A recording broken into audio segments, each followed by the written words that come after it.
By the way, Uh-huh. Oh, you know by the the way, only show oh, started. you know the only thing I don't like about the SSPX's version of the Little Office. Oh, what? Angela's presses? Yeah, I don't really the same thing. I don't really like their translation of the Marian antiphons. Mm. Yeah, I mean, translations of the Little Office into any vernacular has kind of been a weird thing with no Yeah, one agreeing. It just matters you have, like, a bishop's approval. I think the SSPX is the only one that doesn't. I think yeah, SSPX you could legally say doesn't have the same level, unless they took it from, like, the Jesuit one. I don't think they did, because I remember talking to John Dave about that. There's a bit more expertise on at least the Roman Little Office than I have on, like, the pre 1910 and everything else. But this is the FSSP letter. We wish to expressly apply this petition of the Litany of Saints, that God may lead all those who have erred back to the unity of the Church, to the separated brethren of the priestly fraternity of St. Pius X, which an official communique dated today, the fraternity of St. Pius X, announces further episcopal consecration without a papal mandate for July 1st, 2026. This announcement fills many of the faithful with great sadness. I therefore consider it appropriate, with all love and at the same time with all clarity, to offer a few words of guidance. Schism and practical sedevacantism.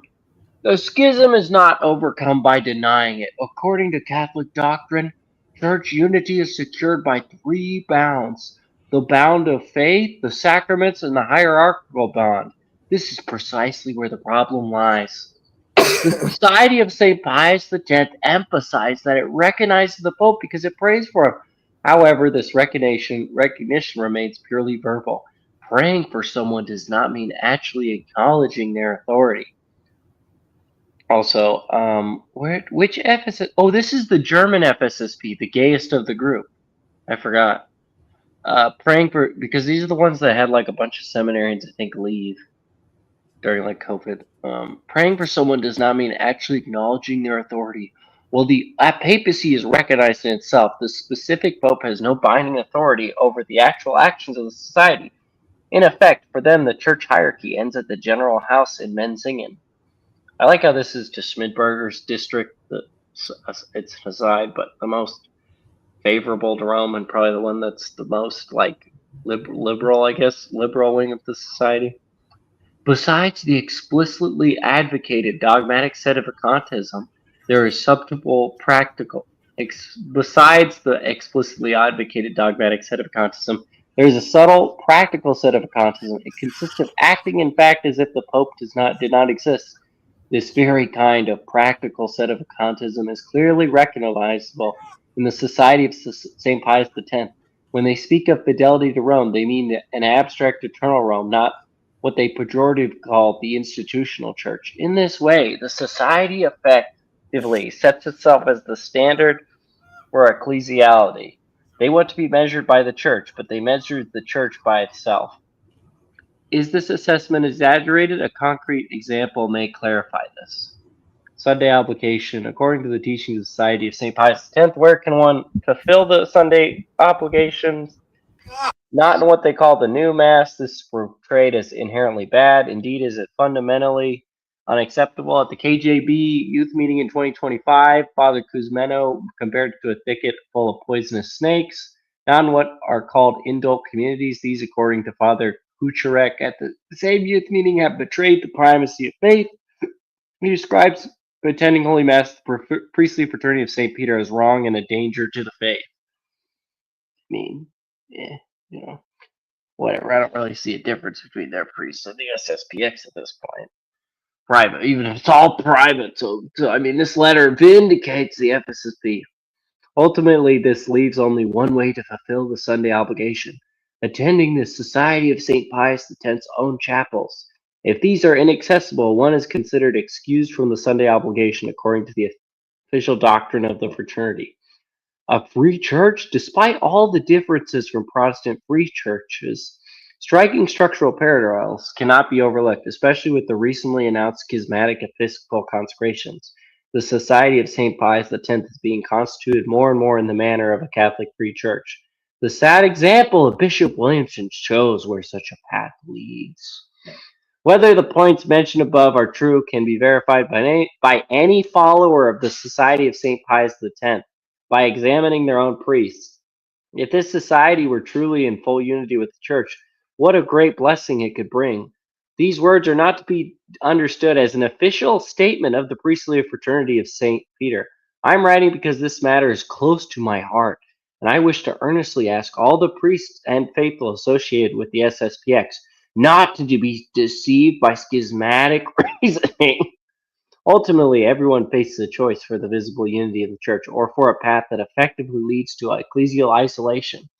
Let us pray that the superiors of St. Pius X will come to their senses and find the way back to the full unity of the Church. Blah, blah, blah, blah, blah, blah, blah, blah, blah. Your first take, John Jacob? I mean, none of this is any surprising. Is honestly, to be perfectly honest, I don't even know why they bothered making a statement because, again, none of this is any surprising for what they would think or say. Yeah. Dude, that's just really. I like the fact that you made sure to say this is not an official statement of the FSSP. That's, I guess, something clear. But at the end of the day, it's like, yeah, the FSSP, if you try applying this level to the same, like, privacy of my FSSP priests, it's Wait a like, minute. Hold on. but, A thought just occurred to me. mm, Easy way to end all of this issue. mm-hmm. We have Father Ripperger just ask a demon he exorcised about all these issues, and Ooh, if only I had spooky demon Gates of Hell organ music to play so I could get that explicit interview. Give me a yeah, sec. like We'll load up the demon music soon enough, guys, and we'll have our interview. We already interviewed the Gates of Hell, and he always just says no comment. that's all we Something really about need the to do. Have last Father judgment Ripperger clause. exercise a new demon. Be like, hey, Yeah. demon, is the Nova Sword okay to go to? Yes or no?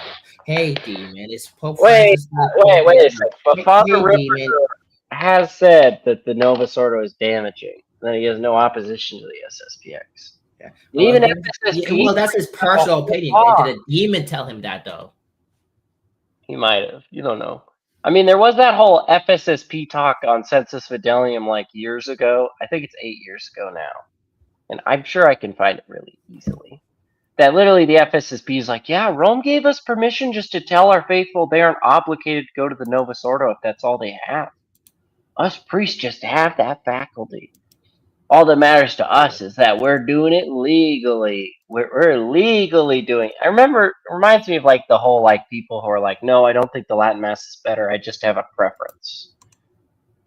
Like, and then they go on this like whole, defense of the Latin Mass. That's like, oh, so it is better. No, no, no. It's just a preference. And I mean, that's died out in what, like the last five, I guess 6 years, 7 years now, 7 years since 2019 when everybody like got online and you knew how to use like Discord, like, and those people then influenced like the influencers of now, and everybody thinks they're like geniuses for figuring out things that have been answered, 7 years ago.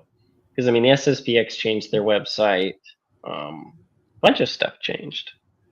I mean, it's just weird to me. Go back 7 years and things are a little less dumb, I'd say. I don't know when the SSPX changed the website. This probably goes way back to like 2013. But that's like when they stopped showing that one video, like that I saw when I was like 15. I was like, yeah, you can't go to the Nova Sordo, blah blah blah, and then that kind of got softened. But then the occasional priest on the podcast like says it again, which is just bizarre. What the heck is his name? Gladrad SSBX and his 30-minute video where the title seems to give his position, but since I didn't watch it, it's 4 days ago, admittedly. The But title doesn't really give his position. If you're talking about like the shit, this crap in his screenshot, yeah. that's just clickbait. Bait. I was about to say his clickbait makes him sound like he already has his position. No, like his position is basically just like, yeah, I Hey, don't think don't this is good, but spoil it. you're just gonna have to go through it. Don't spoil it, bro. Come on. I Well, was gonna say that clickbait is totally his position because I don't know. by the way, I don't remember if it was you, Kakans, who was asking this last time, but just for whoever was complaining about it, I changed stream chat to be live chat because I remember somebody was crying about that last time. It's true. And man, we've had a lot of news this past couple of weeks. As all of you, I'm sure, are aware, the SSPX is planning to consecrate new bishops on July 1st of this year. By the way, there are I only just, his freaking nose bugs the hell out of me. Yeah, That- the bishops mole, remaining from that Yes. original consecration from and 1988. he's by got a Archbishop second Lefebvre. nose. And this has caused quite a stir in the Catholic Hey, Kennedy Hall said in his video it's pronounced Lefebvre or something. I forget what the current pronunciation everybody's using is. That doesn't even make sense. Lefebvre doesn't even make sense. Perfect. Lefebvre. Oh, it's Lefebvre is how somebody pronounces it. I just don't remember who does. world, trad and non-trad alike. There are the usual mantras that we've heard. I'm sure some of you have heard for decades now that this is a schismatic act. It's evil. It's outside the unity of Christ. And then there are people on the opposite end which say this is the only thing which must be done. So I'm gonna assume since he's a glad trad, he won't give his position. He's just gonna be just like Taylor Marshall. His position is basically just a centrist position. Yeah, I mean that is what glad trads are after all, is centrist. But as a Catholic, you're not really supposed to be a centrist. And if you have a podcast, you especially can't be a centrist because then you think your opinions matter and they have some weight to them. I don't understand the purpose if you watch of that self-labeling Nicholas as. Carbanzo's video, that he did, Nicholas didn't seem to think his opinions mattered that much. He was pretty humble about it. Yeah, I know. Even though he's just glazing over history, oh yeah, I've read so much. I watched a few SSPX Catholic podcasts. Oh, come on, John. Were you trying to make that stream 3 hours long? Come on. He had Hey, it was 4 hours. He had to skip. It was. No, I'm saying the Nick stream. Oh yeah, it was an hour. Yeah, forgot. Man, I guess some people just don't research key points, and when it matters to the question, he skims over it and doesn't actually he just talks about stuff that has nothing to do with it. He noticed Glad Trad's eyes glazing over and was just like, "Hey, I gotta speed this up." Hey man, he gave him a few eyebrow nods toward the beginning. I mean, there was some, I called it flirting, but it was probably just pretending to be interested. I mean, I always make sure before I put myself on camera to watch one of those YouTube videos is how to pretend you're listening to people. I'm like, man, I gotta remember again. I forgot how this stuff works. It's a real tough life out here. See, I know how to pretend to listen to somebody, but sometimes I get so distracted with whatever else I'm doing that I can't even pretend to be listening because I'll be wasting my time watching a YouTube video or whatever, and then somebody's just makes a pause. I'm just could you repeat that last part real quick? Your audio. By the way, since we haven't mentioned him yet, I noticed something with Set AP's impression of me that he did really bad. How was that? He didn't say the words I'm just saying, if he's gonna try to imitate me, he should use those 2 words a lot more. Did he get the mommy issues now? No, I mean he already has his own, so he doesn't even have to try at that. Come on. My mother has clearly lost its way. If anything, there should be more bishops. Yada yada yada. I've heard it all. I've read it all. And I personally don't take a position except for these 27 minutes. Men far smarter than me have weighed 27 minutes and 6 seconds. You're right. Much ink has been spilt, to quote Kennedy Hall. On this subject. This is what I've been thinking. I've been gathering all this information. I just wanted to share it because it's important. First, I want to start with a story. I met a young man, a fellow Catholic, some months ago when I was relatively new here to St. Louis, and he was a revert back into his faith. And he lives in a diocese that doesn't have a lot of Latin Mass options, save for the SSPX. And so he credits his reversion to the Catholic faith, his strengthening of his understanding of Christ and his church, to the SSPX out there, where he is still an attender. You're not going to believe what happened. Tell me everything. I'll show you. On Monday. I don't know. So I all I know started is the biggest initiative of the quarter. I did everything right. By the way, where are you And even you watching meet- these streams off of? Why do you have ads? I thought you used Brave. I use Brave, but YouTube started blocking Brave as of the recent updates. So I haven't been able to use it. I thought Brave circumvented that. It did, but they haven't circumvented it recently. YouTube came out with something new, so now it's able to detect. He's kind of The mobile still works. I'll say that, but yeah, I have my Brave Just use- Shield like to the bare minimum. talk to them. I just use that, the regular U block. On that matter, have you seen the Opera GX's like totally gay ads they've been putting out? Yeah. No, because I refuse to watch that tranny Chinese freaking company. Yeah, don't worry. They are a tranny Chinese company based on their ads. It's like, And you understand very real that you're talking to a fellow brother in Christ. This is Wow. an internal matter of the church. So before we kind of dig into it, let's just clear everyone's personal takes. Rome has been, I was going to say clear on the matter. It's been terribly unclear, which certainly is part of the. I disagree. I think Rome has been very clear. I just think people want to pretend like it isn't because it's not clear with anybody else. No, I would say it's easy to what's the word I'm looking for? It's easy to guess what Rome is thinking, but they've purposely not been clear because they don't actually want to make a statement. Okay, Anyone who knows the politicking of Rome knows what they're probably thinking, but Rome has purposely not been clear so that those people who don't know are left making their own assumptions. I just think if you use a pre-Vatican II standard and you apply it to what Rome has said, you're stuck believing that the Orthodox are both schismatic and not schismatic at the very same time. Like, I feel like if you're stuck in the personally, I don't think the Orthodox are schismatic because they're heretics. Well, yeah, but you get what I mean by Rome's opinions on them recently. Like, Rome's own opinions contradict themselves. You can take both sides and you just end up with the fact that Rome is not the faith because it should have some unifying belief. I just wish Roman Catholic imperialists was still here. Hey, he was back, didn't you tell me? Pope Leo the 14th, destroyer of the faith. Yeah, but it's not the same. He no longer makes his own posts. He just reposts people's videos. I was about to say he doesn't have any new prophecies. All of his were he doesn't know how to interpret his own prophecies anymore. It wasn't his prophecies, John. That's what I just said. Difficulty. But Rudy and I did an episode a couple of years ago. I'll link it down below, where we went through and asked, what has Rome itself said about the SSPX?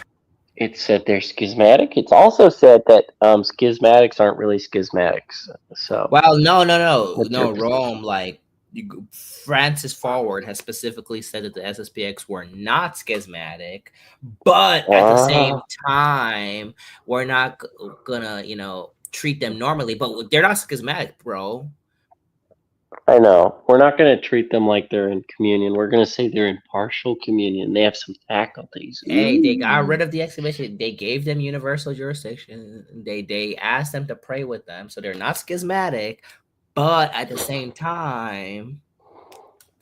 See, this is why I find like SSPX arguments that don't conclude in sedevacantism or some version of it, like even partial, just come off as stupid because you're like, oh, so we're going to play with Roman semantics to justify ourselves when we admit that they're a mess. Like, oh, clearly, yes, I want to sound schizophrenic. I think that episode happened very shortly after Pope Francis even granted faculties to the SSPX to hear confession and to celebrate totally mattered. Mass. That changed my day. I was like, oh, Rome gave permission to date? Man, I guess we're so back now.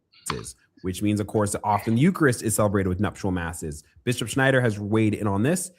Oh man, Bishop Schneider is waiting on this. Hey, let him talk, John. He says, how is it possible for priests to have partial faculties in this regard? Doesn't make any sense. This is a very interesting time in the church because those excommunications that Archbishop Lefebvre did in 1988 without approval from Rome, essentially he was corresponding very frequently with people like Cardinal Ratzinger at the time. And they said, yes, you can consecrate, just hold it off, hold it off, hold it off. They kept pushing back the date. I've talked about this on my own opinion. I think that they probably would have just let Lefebvre die. He was stricken with cancer and already a retired bishop. So I think they would have just let that go the way of the dodo. And when Lefebvre did it, it was apparently an automatic excommunication. The act in and of itself excommunicated Lefebvre as well. We don't know anymore because Rome's schizophrenic and can't decide on its own opinions. No, they've been clear on that one. They said that they did deserve an excommunication, but we'll be generous and lenient and we'll remove those excommunications. You're right. They removed them, which is why the SSPX is right, because it was wrong until 2013. Well as those 4 bishops. Those excommunications were lifted by Pope Benedict XVI. Which would mean they're valid. Oh, actually, real quick. I was talking to a guy. Nice guy. But like he didn't understand the concept of automatic excommunications. So like, I was explaining to him that Rome will still, confirm the fact that they're excommunicated.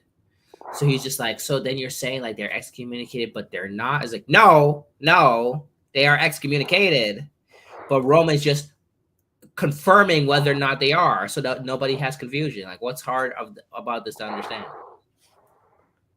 Yeah, I don't know what's hard to understand. At this point, like I said, it's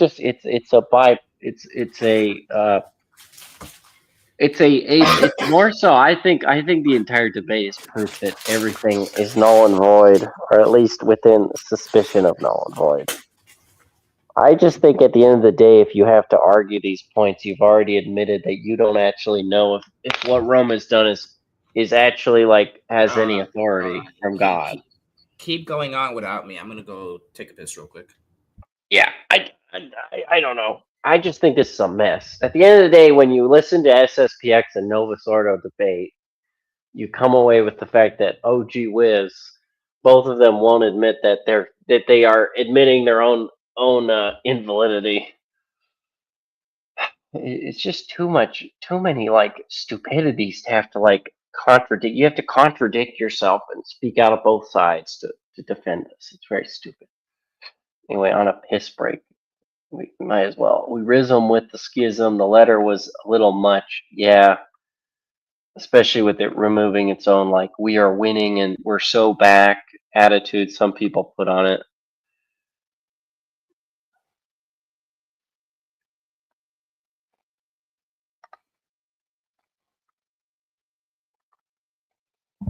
By the way, I think some people, like a lot of these people, a lot of these YouTubers have very unhealthy diets because like they'll do like a freaking 5-hour stream and you're telling me no, not one person needs to pee the entire time. Like, I peed yesterday. I was peeing on Selahcast live. Okay, it's just my mics didn't pick it up. No, I did that too. But I'm saying like you'll see some of these streams, like where people have their face cams on, so like they're not going to the bathroom. It's like, what's wrong? Yeah, I don't know. Reminds me of like drinking water is the greatest cure-all for all sickness. Faculties, if they need to be granted, have nonetheless been granted by Pope Francis. Yeah, they had to have they had to be granted faculties, and they also aren't in schism because Pope Francis never believed in schism to begin with. Which, by the way, is that a bind? Did Pope Francis contradicting the whole church history? Like, does contradicting church history when you make decisions still make them valid? Like, I mean, Pope Francis, didn't believe in much, but he did believe in removing faculties from a legal standpoint. I don't know. Mid in his pontificate, and now in the reign of Pope Leo, we saw very early on that the society. And I'm so glad that Pope Francis in Argentina recognized them as a Catholic group, which means they're just as Catholic as the Knights of Columbus, who are also Freemasons.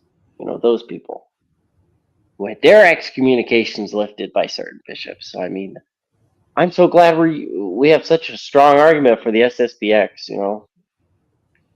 Didn't you hear about the gay priests who had their excommunications lifted? Clearly, this means that Rome's authority is not in question at all, and we need to care about their opinion of us constantly, and create fake canon law arguments that would not fly pre-1993. Not just to have a pilgrimage. I think the best way to argue for SSPX is to argue about James Martin still being a Catholic. I want to see an SSPX priest just AI edited. Instead of talking about the SSPX, he just uses the word James Martin. You know what I mean?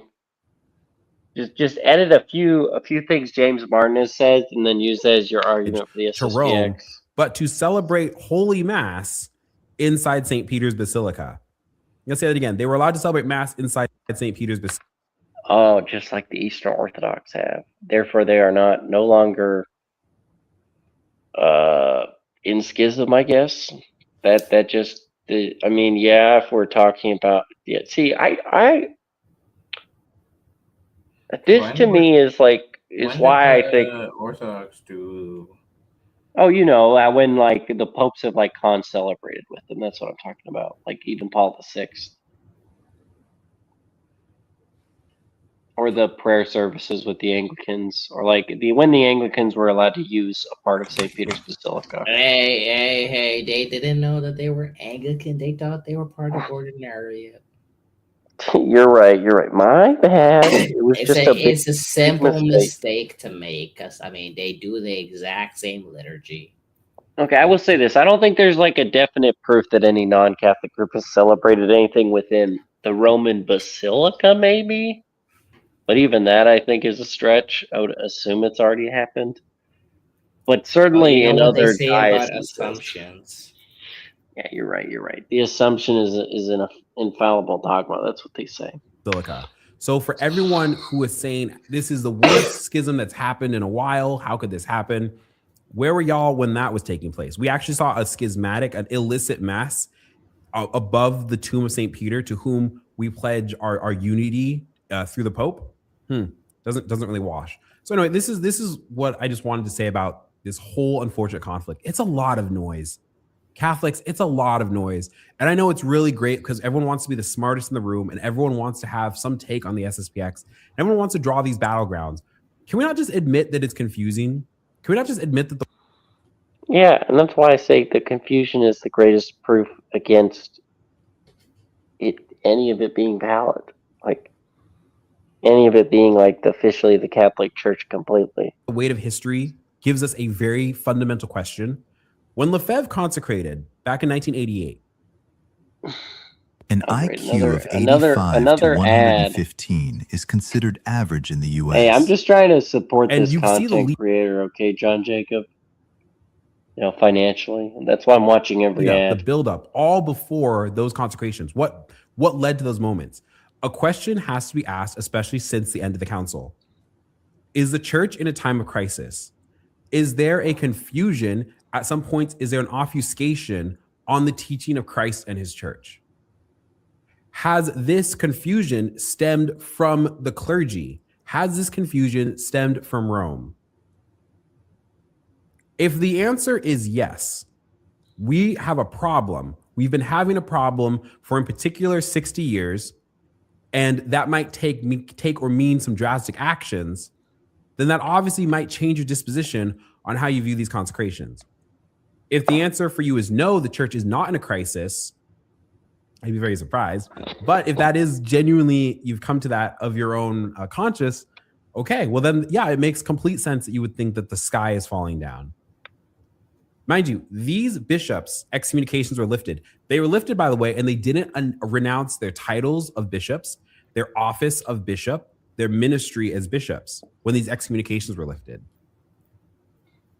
So they're exercising their ministry still as bishops. You might say, aha, well, SSPX priests are suspended ad divinis, which means right at the moment of their ordination, they're suspended. I mean, does the Catholic Church really believe that, though, man? The current one? From public ministry, because they have no mission in the church. Well, apparently that's not true, again, because insofar as they needed to be granted, if you believe that or not, it's not really the issue. Faculties were granted. You might say, aha, well, partial faculties, which is a whole can of worms otherwise.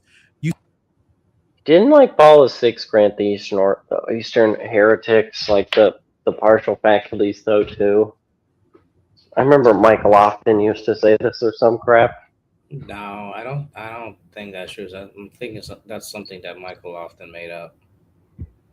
Oh yeah, he was trying to claim that Pius XII actually started partial faculties because an Eastern Orthodox in like state of emergency can do your confession. Yeah, which is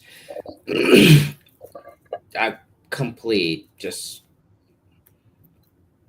I don't even know what term to use for what Michael Lofton says there. Well, you know, my favorite part is the fact that that we have like a whole event with that with like Vatican II citing that one letter of a pope to the Muslim that we have no proof ever existed until the council. Yeah. It magically popped up as the most dogmatic letter ever, and it proves and vindicates that you silly sedes just think that other popes' opinions that were public are way stronger. Yeah, I don't know. This to me, like this guy, the way this guy's talk, don't even disagree with him, but it's just more so it's coming from a diocesan guy. Which I don't know. You see all this noise, you see all this confusion. It's all this high conversation that we've been having for decades, but it arrives still at the original question. Do you believe, my friends, that the church is in crisis or it's not? I mean, if the church is in crisis, that's really what sedes get at, right? Can the church, like, can the Pope be the causer of a crisis in his actual teaching that he like professes for us to like willfully obey with like the common teaching, of theologians for the last 100 years, as well as, how we're supposed to interpret Vatican I.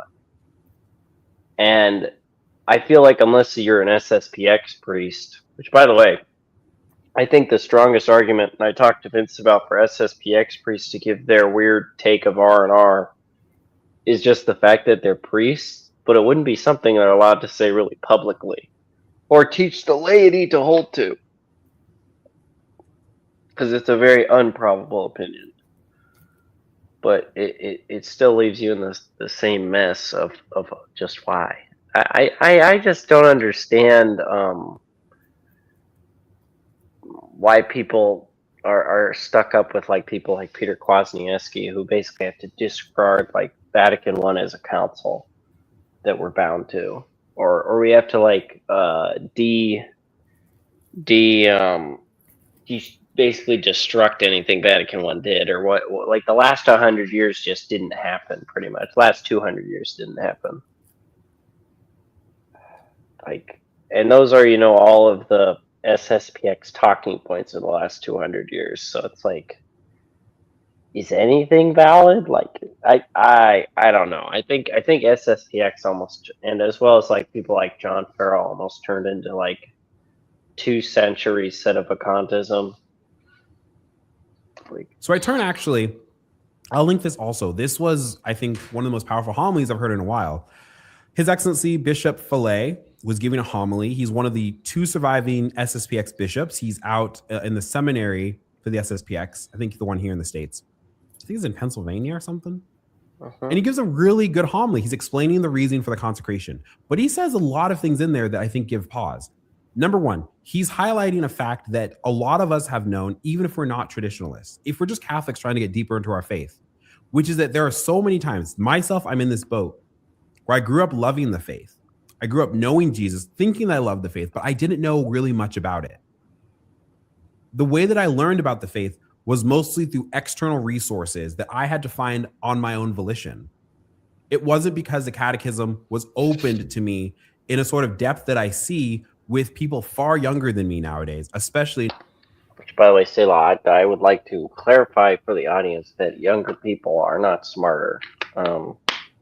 Hot take of the day, you should do your own research, because eventually you're going to end up like one of our dumbass friends, John Jacob, who asks for simple questions about his history and other crap and scruples and blah blah blah without just reading sources himself.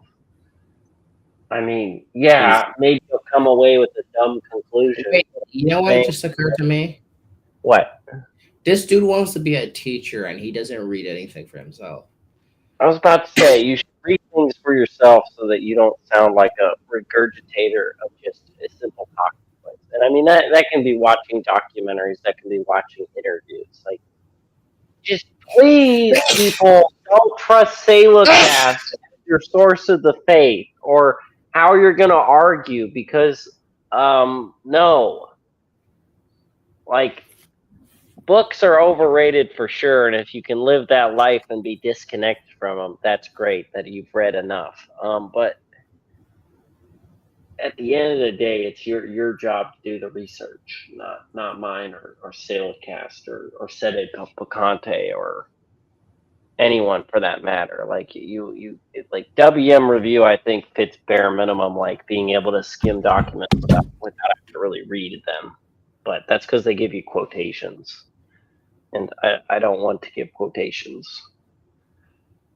It's too much work, too much easy, too much taking out of context. I mean, at the end of the day, you should instead just expect for your ideas to be looked at by other people in the hope that you've encouraged them enough to do their own research. I mean, I don't know. I just think it's very stupid to claim that, oh, these people have really articulated it well. It's like, no, I just think you don't do your own research, and you can admit that you don't research the things they do, and you should at least have a field of expertise on something, like SSPX early history and, the complete mess of Lefebvre's takes if you tried to read them as if they were all the same the entire time and that he wasn't being shaped by who he surrounded himself with or by the situation.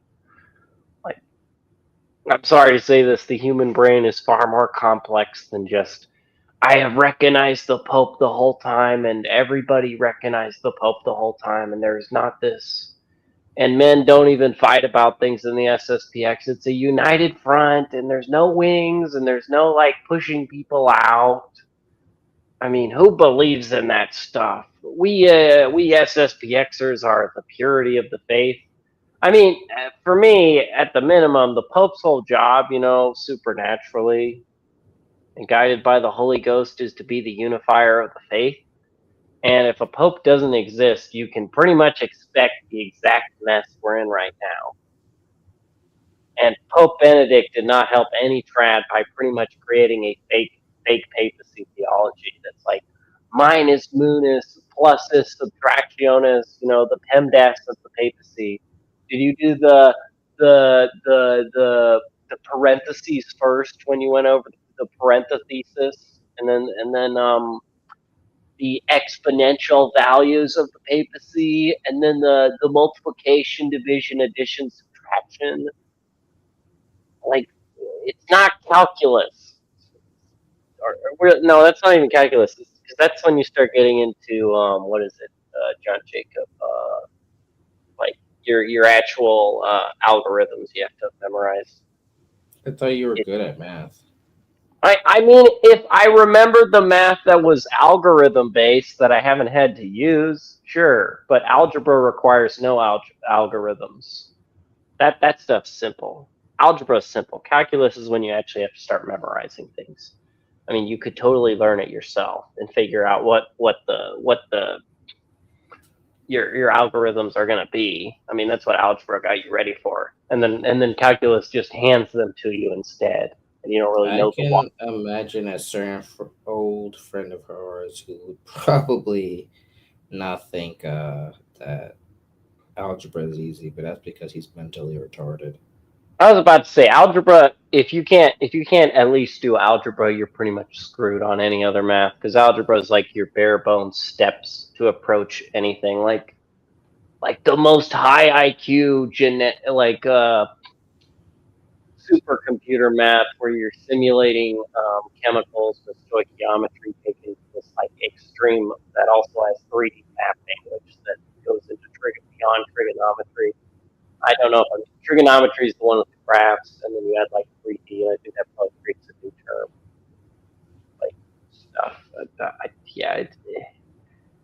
yeah, I just don't understand why people can't pick their specialty and then talk to other people. So like even Meaning of Catholic does this, but they all try to pretend like we're all brothers in Christ and we all have our own perspective, and it's like, but also you shouldn't be talking about things just because you're Catholic. Like, well, see, that's the thing. I am your brother, and so I will never respect you. well, yeah, isn't that the whole point? Is you respect your father, the Pope, and the Pope is like the vicar of Christ, not the vicar of confusion or the vicar of vicar. The vicar of Christ. Like that's his role, is to unify us so we don't have to have dumb debates. And the most failed popes are the ones that didn't answer debates earlier, and that's like the critique from the saints, like the Immaculate Conception for that matter, or that's why we don't canonize what's his face. I don't think Dom Grasper, what's his face, who wrote the whole liturgical yearbooks, will ever be made a servant of God by valid popes, because he tried saying, well, you shouldn't make the Immaculate Conception part of the syllabus of errors because like it's mean and stuff. Like what? Traditional circles. If you'd asked Jordan Pacheco at 10 years old, what is the Mass? I probably would have said, it's a Eucharistic banquet, and we gather around for a meal. The words holy sacrifice of the Mass I knew, but they weren't really experiential for me. Not until I got into high school did I begin to understand. And part of that is because I believe that God granted me a grace. God, I believe, planted at confirmation in me the sort of fruits that I needed to become a better Catholic. Ooh, that's an interesting take. ZAP won't like that one because it's too charismatic. Which, even though it's not wrong. ZAP is a mental retard, so. Well, yeah. We all know that. ZAP, if you're listening, we'd like to accuse you of being let's be completely honest with Jews. That stream last time just made me, because ZAP, I always knew was stupid, but it made me realize that he's the kind of person who, like, you state something in a certain way to them, and like if anybody states it in a different way, you're like, oh, that's wrong. Like, it's actually like this. Is like, we're not arguing, we're just referring to the same thing in different ways. Well, it's like I always say, semantics usually get in the way of any sort of conversation. Like, if your semantics cannot be stretched to some limit, or cannot be, if you can't understand like synonyms of things, you won't be able to read the patristics. You won't be able to read the church fathers. Sorry, I already just said that. You won't be able to read the church fathers to the scholastics as if it's just one solid teaching. Like, you're just going to be confused, and then you're not going to realize that the church canonized certain theologians so that you know who to read. That's who the Holy Ghost picked for you to read, so that you wouldn't waste your time with people like John of St. Thomas or Banez or Suarez or anybody not venerated. Like, if they're not venerated, the Holy Ghost pretty much said, yeah, their reading is a complete waste of time. That's my take on the matter. Especially with doctors of the church. Like, I want to believe my own moral theology that goes against St. Alphonsus Liguori. I know that he's the doctor of moral theology, but I'm just disregarding him because I just have to. Like, no, he's made the doctor of moral theology so that the Holy Ghost could tell us, hey, you're supposed to read him, no one else. Like, unless it's like supplemental work on him. Like, if it's not based with him, it's a waste of time. Or I want to read my own private opinions about how the Pope works outside of like Vatican I's own writers. Like, oh yeah, go ahead, but you're not at all listening to what the church was, telling us to do. Like, there's a reason certain people are venerated and some aren't. It's not even saying they're not in heaven. It's just saying that their writings are a waste of time. Like, oh, bro. What? What? Did you see who won the Daytona 500? Who? Joey Logano? No, not that faggot. Tyler Sorry, Reddick. I don't even know who that is. I Well, vaguely I was recall gonna the say, name. Tyler Reddick raced for Jordan's team. That's funny. That's great. Cool. I just find that funny considering Michael Jordan is currently suing NASCAR. I wonder how that's gonna end anyway. But yeah.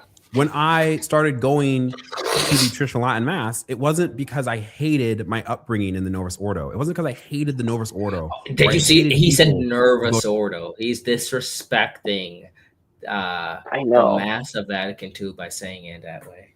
You mean the Mass of decades? Since we talked about the Mass of millennium, we got to talk about the Mass of decades. The Mass of old ages. The Mass of elderly. The Mass of the retirement home. What else could we call it to make it sound way more older than it is? The Mass of boomers. That doesn't really do anything. That's the mass of the silent generation.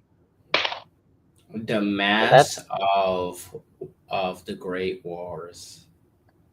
That's true. The Mass of the Great Wars is a good one. The Mass of sages. Because they're really wise. Go to the Novus Ordo. I was a young, broke man in the middle of Los Angeles, and I needed strong medicine for my sins. Man, he was Californian. Dang, that's crazy. Why are all Catholic influencers like that? And I was raised for like a year in California.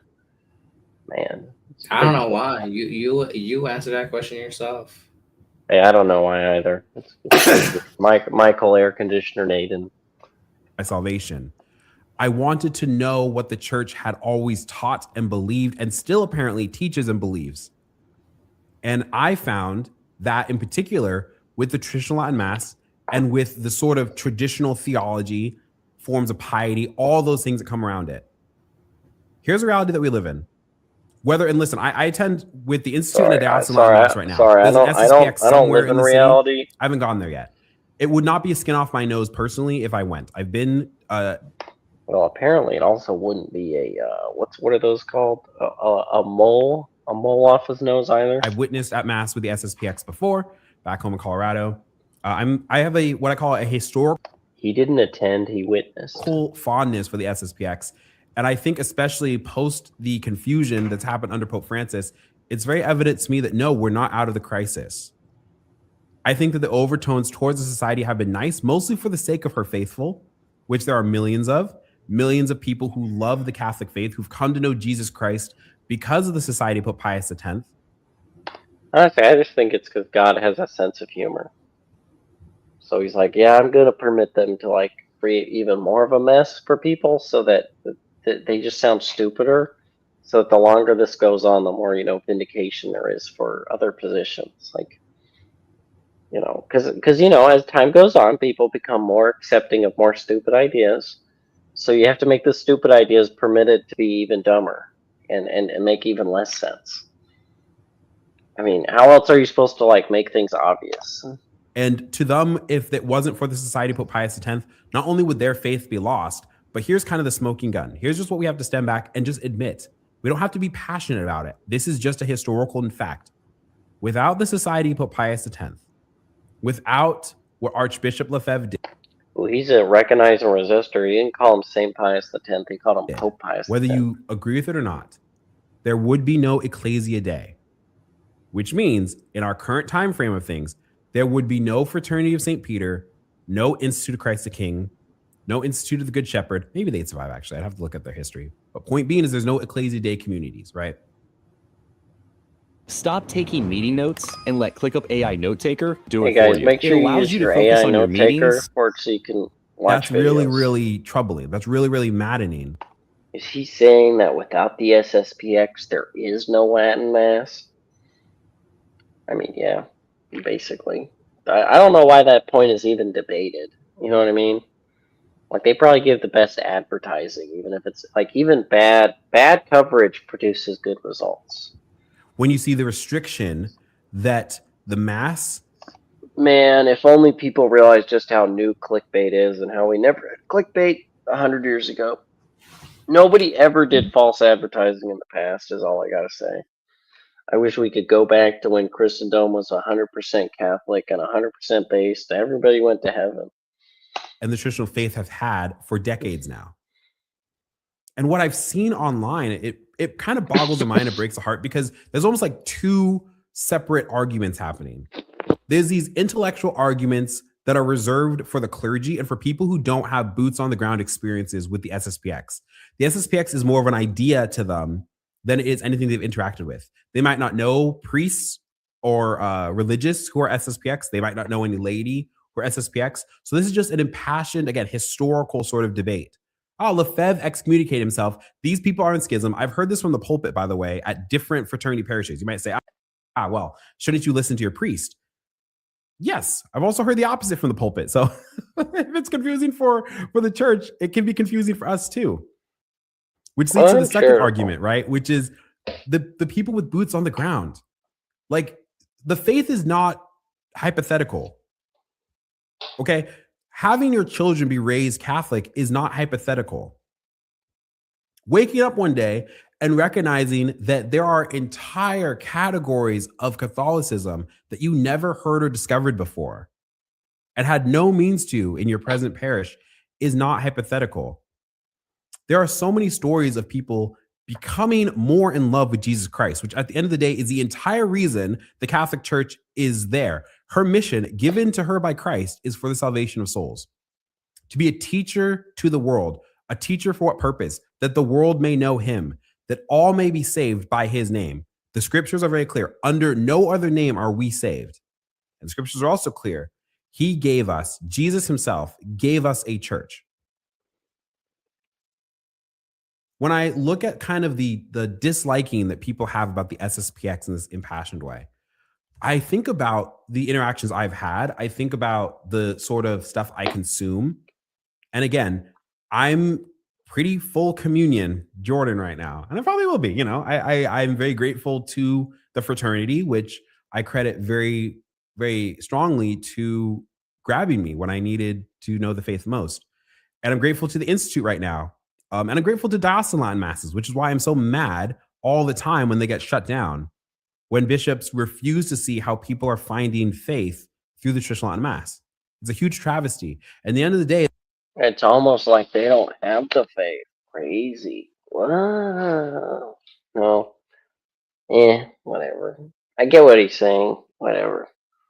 If I wanted to be said AP, we could go all about the fact that once again, that's just pro-sedevacantism, or at least the question. The question, I think sedevacantism shouldn't be considered a thesis as much as just a hypothesis, and that it's just a very good hypothesis. The church is not going to be solved because of orders. It's not going to be solved because there's more members of the fraternity or more members of the Institute or more members of the SSPX in and of itself. At the end of the day, it's a level up and down the whole hierarchy of the church.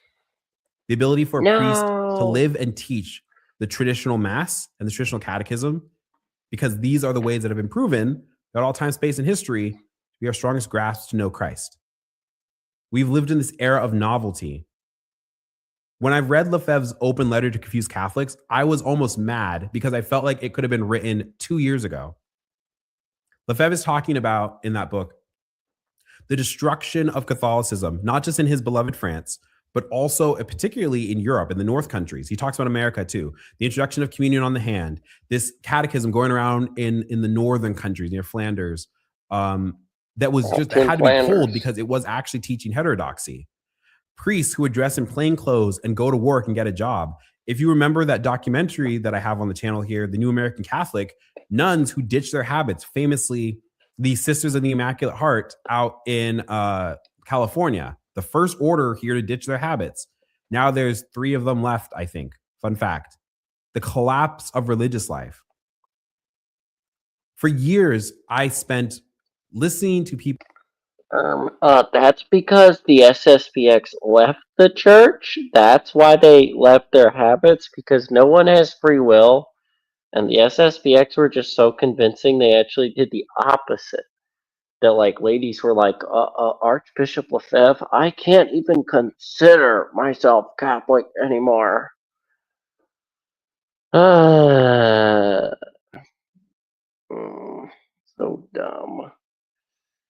This video is just like, yeah, common sense things, and if you don't hold to these, you're never going to be convinced of these. The only people convinced of this video are people who are, I guess, open to this. So I guess I hope someone new watches this and then continues to be open to other possibilities of answers. The real issue here is the guy right in front of us who presents this being, pretty much locked into his position permanently. Instead of, just being open to any hypothesis. Which I just wish was more emphasized by settings outside of, like, the very light, what is it, John Jacob, that, like, settings will kind of lightly touch on the subject, that their whole idea premise is a hypothesis, not a conclusion. Wow, to be perfectly honest, a lot of them don't really believe that. Well, yeah, I mean, practically even I don't believe it's a hypothesis. At some point you get to the point you're just convinced of it and have to live it. So you're trusting it's true. You have to believe in the most likely hypothesis at the end of the day, but that's its own little journey people take. I think at the end of the day you're stuck taking the long-ass route. And I think maybe SetAP is a bit stupid because he won't admit. Yeah, his glad is slowly turning mad. Yeah, I mean, and the worst case scenario is this guy gets so mad he starts listening to dumbasses who stay glad, like Pine Sap, where, like, everything is fine, guys. The SSPX is actually to blame for the problems. Pine Sap, as much as you can critique this guy, I don't think he's a rabid homosexual like Pine Sap. That's true. No, this guy is just, shall we say, annoyingly online. And I've made his podcast title pretty much I'm an authority on this, so I have to live up to this character. Selahcast is a joke. I mean, it's not ever supposed to be. I don't know. I find it fun to do, and of course, it does make me feel way smarter when I say things, but not really. At the end of the day, I am the most self-deprecating person to the point of vanity. People moan about this, pray about this, and no one ever asks the honest question of why did it happen and how can it be stemmed? The reason why there is so much impassioned conversation about the SSPX right now is because the root of the problem has not been addressed. Yeah, Rome. The church is still in crisis. Which, by the way, yeah, when you get past this point and you just say it's Rome, because that's what he already said that too. It's just you need somebody to be like, hey man, like, I get that Sedevacantism is that the people listening to Sedevacantism is uncomfortable. And then you need to go rewatch like a whole video on praying the rosary every day. Like this, by the way, is why I also will say I have beef with SetAP. He said something like, I don't think any of the apparitions can be squared together, so I just gave up on using them. But it's like, no, like everybody in SETE will talk about the rosary, and if you don't talk about the rosary, I have no reason to trust anybody in a SETE group who tries taking a contrarian view that Fatima doesn't matter. Well, SetAP is a mental retard who, again, seems to not. I mean, you've talked about it before. Yes, that too. He's a self-admitted contrarian in a family full of people. You've talked about it before, where he's like, make his assumptions and then refuse to acknowledge the idea that he's wrong. Like with his whole thing about the two lights mentioned in Genesis, he can't seem to conceive the idea that he could be wrong about what the two lights mean. Well, I mean, it's like it's a centrist position. Like it gets nowhere. I just refuse to see anything. It's like, well, then why does like centrists annoy me. Like there is no right wing of the Catholic Church. We used to talk to a guy by the name of Jippy, to the Selahcast viewers.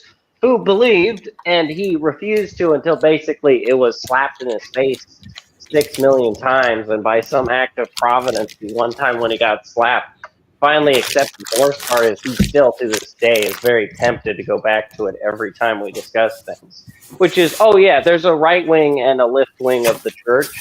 And that's the alleged, that's the Catholic Church. You can hold that position that there can be a heretic and they're just leftists, and they just have as much authority on the truth as the right wing of the Catholic Church has. Like, that's just flat out wrong. There's the truth, and then there's people outside of the church.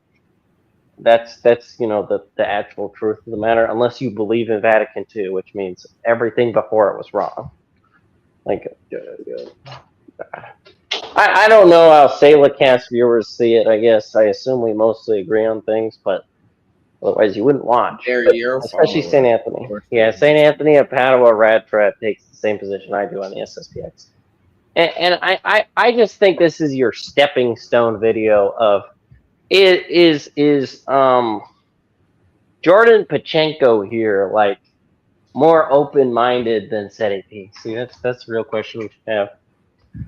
Which, I mean, okay, I'll also say this. I talked to SETI's family, and I know all of them are not like SETI in thinking-wise. More of them are more on the whole Fatima thing, which is just proves most of SETI's problems I ever had with him are that he tries to play contrarian whenever possible, which to me is just gay. But yeah, contrarians annoy me. If you're gonna be contrarian deliberately, it just comes off as gay. Like, sorry, Selahcast, for telling people. No, I know. I try my best not to be contrarian, unless it's like obscenely, like, self-deprecating to vanity levels. I just don't see a purpose with it. Like, if you're gonna be vain, don't be lukewarm about it. And don't be lukewarm if you're gonna be vain. Pick a side. Just either shut up or be extreme about it. We learned that very, very clearly under Pope Francis, I think, which is why I find the Francis papacy to actually have a lot of good that came out of it, namely in the form of chastisement. We needed to be woken up to the dangers of the rot which has been creeping in. I pray. Which, by the way, is him admitting that Pope Francis doesn't fulfill the Pope, but God permits evil. I don't think you should be saying that who you believe to be the vicar of Christ is legislating evil.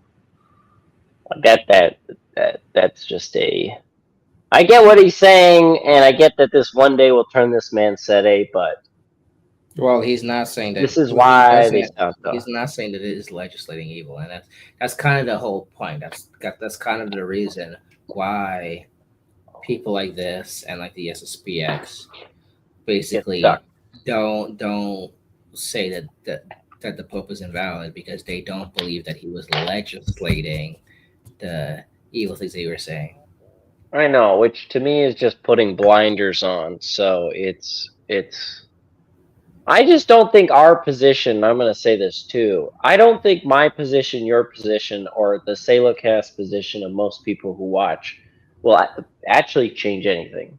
I think we're still stuck at the same point they are, which is pray your rosary every day and we get out of this mess, because it doesn't change anything knowing that, the church tradition says that they're not a pope. I mean, at the same time, you're not allowed to lie about it, and you're not allowed to you stop, I guess, willfully blaspheming. But if you're ignorant of this entire fact that the Pope's job is to legislate, and therefore the things Pope Francis has done is his own legislation, if anything, it just makes the truth way more obvious instead of being.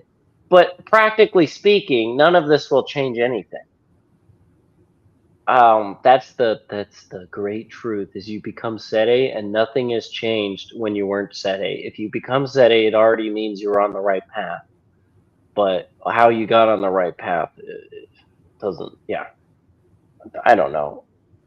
At the end of the day, we all basically agree on everything with this guy on a very low bar. if we're going by bare minimums. Just accepting there's a crisis is already accepting eventually sedevacantism, even if it's never going to be said. Like, yeah, perhaps it's a sign that the fact that he hasn't accepted it yet, that he's like trying to be willfully ignorant. But you really only see that with people like Kennedy Hall and people obsessed with like making money off this crisis, who, when they say things that are abhorrent on a theological level and then try and be a smartass like Matt Gaspers,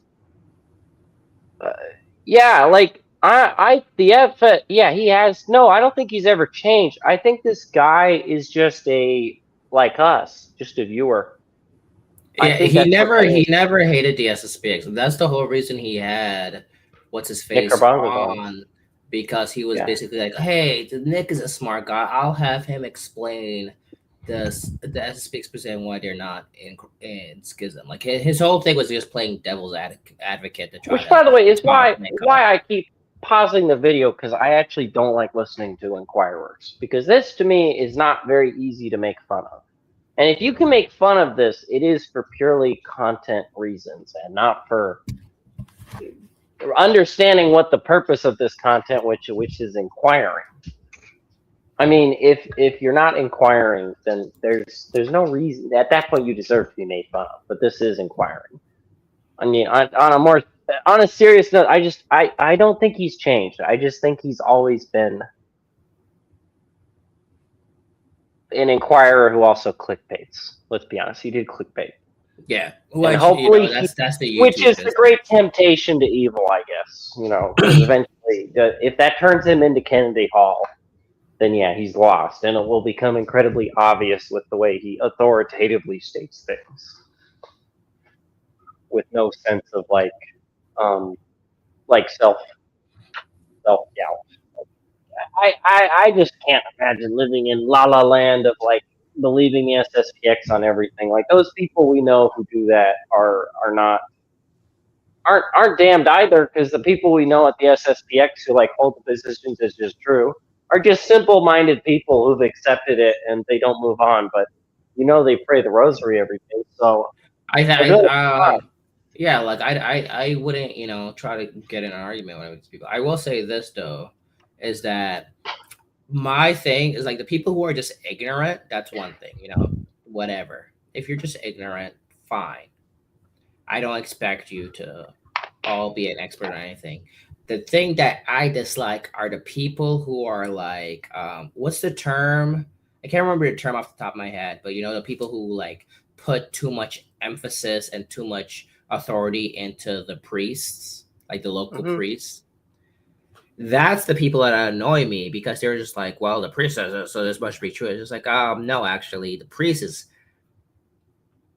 But even that still fulfills the obligation. Yes, no. I'm not saying it doesn't. I'm just saying that those kind of people annoy me in the way that they present things, because it's just like, well, the priest says this, the priest does this, so it must be true. It's just like, that's no. Like, first of all, they're not bishops, so the priest's authority is very limited. But second of all, even if they were bishops, if what they're saying is wrong, but like. Yeah, like, I'm not saying that they're damned or anything. Just those kind of people really annoy me, and I feel like they drag people down the wrong path. They drag people down a dangerous path. Oh yeah. They are the exact people that people like make up all the drama about SSPX abuse stories at the end of the day. But that's not really a shocker. I don't know if I have any stories to peer into those people's spiritual lives to say, oh, they're not saying the full rosary, blah blah blah. But like the biggest concern is whether or not someone's willing to inquire. I think has entirely been proven to be based on whether someone says the rosary. I mean, I just think it has. I've never met anybody who prays the rosary every day who's, well, by the way, just to clarify, isn't doing it for the money, like Kennedy Hall, and basically destroys all the graces with money. Who I think this guy became obsessed with hating people who ask for money on YouTube. Who I think? Well, I've always hated people who ask for money on YouTube, because I remember back in the day where anybody who asked money on YouTube would be mocked as a e-beggar. No, and SETI started doing this anyway. We're gonna continually make fun of him until he stops. But yeah, I was gonna say is like, you know who I will I think will become probably a greater saint than 90% of these Catholic YouTubers. Who? That meth head from that Oh, I know what you're talking about. I actually do. That's funny. The Gabby Answers the Gabby After Hour video where who he's gave just like, him the miraculous medal. Yeah, it's like, yeah, I smoke crack, but like I prayed a rosary. I prayed it a whole 15 decades. It's like, well, you know. That's right. No, this is why. Yeah, I don't know. I just don't get why. Yeah, if you're inquiring, it's fine. If you admit you're clueless on certain issues and you don't like start making money and turn it into an apologetics channel, you're kind of better off. I mean, see, I think more ignorant people should be like my mother. That's one thing about my mother I love is that whenever I talk to her about like stuff like this, like religion or politics or that, she's just like, yeah, I'm not smart enough. I don't know enough about this stuff. Yeah, I mean, this is why I always try to be extreme on opinions, is to make sure people are like, no, you're wrong, and then I just turn that off. It's a lot easier to do it that way if you just naturally know that if you say things really aggressively, people are more likely to push back. That's one way certainly to get a response. Just type angrily, and eventually you'll be told the truth, or you'll be corrected. I mean, I don't get the point of it. Be as insufferable as possible to become humble. That's right. That's the secret to life. Which, by the way, some person is spamming my freaking DMs. I don't deny his legitimacy as pontiff or anything like that, but I'm very clear that I believe that many of his policies, many of his words, especially to his traditional sons and daughters, were very harmful. They were very. Which, by the way, you notice here his tone of voice changes. It's very funny. It's very funny how we all, when we like try to say we don't deny something, that we suddenly we're like, but I don't deny. I don't. I swear I don't. I don't even give it a thought. Wipe the girl? No. Hurtful. And it's I'm not sorry. His tone does not denote reality. Who whips you. It's not fun having a father who is spiritually abusive in this. See, and this is where the propaganda part of the piece comes in, of what he's been told to say by multiple people, which means we can pretty much disregard it as part of the video or as something to make fun of. Yeah, it's funny that he says this, my abusive father Pope. It's like, yeah, if he was, that one just is funny to me.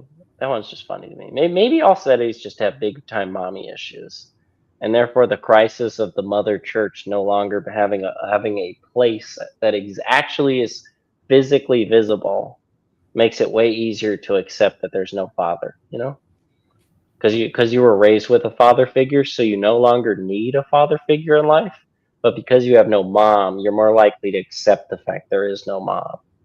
You know, because Rome is supposed to be your mother, and then the Pope is like simply your father figure in the church. But yeah, I think if people just accepted their mother wounds, like Miss Erickson says, Miss Angela Erickson, that we'd all be Sedes, man. Like yeah. No, that's my deep mumble jumble for you today, John, whatever it was. That all cities have mommy issues, and that's how we're able to be able to accept our analogy way easier than the SSPX. We're like, it's like your abusive father who never existed. It's like that's my takeaway to them is, so did you even have a father figure? I don't think so. I mean, at the end of the day, all these stories sound fake, versus when a Sede makes analogies, it sounds like this, like it's literally a story. You know? It's like, wow, that seems really close to you, you know? Yeah. That's my takeaway, is a better analogy for most people nowadays is to say that the Sedevacantism is true because we have mommy issues. And that's why it all goes back to Our Lady and the Rosary, because to fix your mother wounds, you have to pray the Rosary to get in touch more with your, ultimate mother, who's Our Lady. See, I tied it together. I made that somehow make sense. Aren't you proud of me, co-host? Mm-hmm. I actually did a good job there. Just making loose connections. I'm proud of myself. I'm feeling really smart. I'm now going to go write theology about the mommy issues of the church. Because your church is supposed to be your physical mother, and take care of you and give you the priest you need. And with no mother in the house, there is no, it's just gone. So I don't know what to say. That's my takeaway. Stop comparing whenever you meet an SSPX who tries telling you it's because of daddy issues, you slap them in the face and be like, no, it's mommy issues. John the full-on Selahcast, authoritatively within his extraordinary jurisdiction said, and I quote, make sure you say that, that it's actually the mommy issues that are the bigger concern nowadays. And then be like, Our Lady of Fatima is our new mother, and she wants to take care of us when we don't have a physical church to go to, or priest to go to, or confession to go to. And that she gave us the 15 promises so we'd have something to depend on. And those who stop believing in those end up becoming reprobates. And that you can turn around at any point. And that one day maybe the sacraments will be gone too in 2029, when Our Lady's warning that the church will the physical church will be destroyed. Blah, blah, blah. And then the 3 days of darkness people, however much you believe in that that we're just going to lose all of our sacraments, and that we have to trust the Council of Trent when it said that you can confess to your own non-ordained friends and gain the grace of an absolute what is it? What does the Council of Trent says? It says if you confess to one of your brothers and they ask God to forgive you, you can know that you're in the state of grace. It won't be for sacramental, but for purposes of just confessing, it fulfills it, not sacramentally, but you can be assured that that's true. Or all the graces from spiritual communions, having greater graces sometimes than people who receive the Eucharist. I mean, at the end of the day, I think my analogy that this is more and so mommy issues is actually a better analogy. I think that is actually probably the best analogy you could give as a set A is to basically slap them in the face and say, no, that doesn't work. That's your projection. And truthfully, it just does not work. It's a bad analogy unless you understand the church is your mother. And without a physical mother, you just run into problems. This just sounds like your autistic projection and combating. Well, yes, projection. But you have to admit that this projection is far better. Not really, because you're kind of confusing two different things in order to fit your mentality because of the fact that you're okay. But I'll simplify it more. You just say that it's both, and that their problem is they won't accept it's also the other one. That's the takeaway. You just say it's both. And the fact that they're hyper fixated on one doesn't make the other one wrong. That's the actual takeaway. Since you said that. It's both. More father abuse, but never forget the mother abuse. That's the physical church itself giving you these things. Allegedly giving you these things. I mean, I just don't know what else to say. This propaganda line just never seems to work, and my analogies don't work any better. So don't quote me. Actually, I take back what I said. No, I guess it's just this whole line of reasoning just gets really dumb eventually, and trying to make analogies never works. It's like when Saint Augustine and all those people claim not to put analogies on the Trinity, and then they're like, but I have an even better, and I'm not calling it an analogy, I'm calling it my argument, my essay, but it's not an analogy. It's completely different from an analogy. I mean, it's what's a synonym? It's a story. It's a comparison. So here we are. We fast forwarded. There are only 2 SSPX bishops left. Their excommunications have been lifted. Rome, when it talks about things, says that this is an internal matter, that they are canonically irregular, not that they're in schism. Oh my gosh, MIT? Man, MIT hasn't even gay or longer. And I thought the new SSPX website was gay. MIT. You should join MIT, John. I think you do. I should. Not so disunity. I'd fit in. I mean, we've all met trads who, you know, a little off the deep end. We've all met Catholics who are a little off the deep end. But if you're going to ask me, what do I think is worse? The church in Germany right now, which by document is voting in things like women consecration, you know, gay blessings, these sorts of things. No, it's not gay blessings. You're misunderstanding them. Yeah, come on, man. Like the papal approval and the forward to James Martin book, like Pope Francis gave a forward to a book that's like pro-soft. What? No, you're just misreading. Somehow that full communion, that canonical regularity is going to lead us to love Jesus more so than the canonical irregularity of how the SSPX expresses the faith. I would like to say, after he said off the deep end, this to me, even if you won't say it, does include us sedes. Even if you won't say it, practically speaking, what he is saying is you sedes as well are on that deep end, and that's probably better. Let's be charitable together. Multiple times here on the channel is, do I believe that there are certain priests and prelates in the United States who have actions which I think are wicked actions? I think they're harmful actions. No, you can't say that. Do I believe that they have the faith of good and traditional priests that I've seen? Do I think that what's going on in the Diocese of Charlotte, for instance, is the will of God? And as Catholics, when we see that, wherein not only are your Latin masses taken away, but your altar rails are taken away, where if you are a young lady and you're a lector and you wear a mantilla on your head. Selah, we also have to like differentiate this to like our sede friends who will legally talk about these things as if like you're not allowed to critique these things. God, you know, told the saints that certain bishops he permits to do things and you are to obey them, but that doesn't necessarily mean it's the will of God. It just means God permitted this abuse and you're supposed to obey it. So I don't know what to say. Well, you know what I'm talking about, right? There are wicked bishops. So something that I've always that annoyed me is people who don't see, you know, there's not always a right answer to what you should do, like an objective right answer. I think I talked to you about this before. It's like, like just because a saint does this, or just because a theologian says to do this, doesn't mean that that's what you should do every single time. Like Saint Thomas Aquinas disobeyed his parents in order to become a Dominican. Saint Bridget obeyed her parents and got married instead of becoming a nun. Who is right? Who was right? Both are, because God, you know, has multiple ways we could become a saint. Because exactly is right.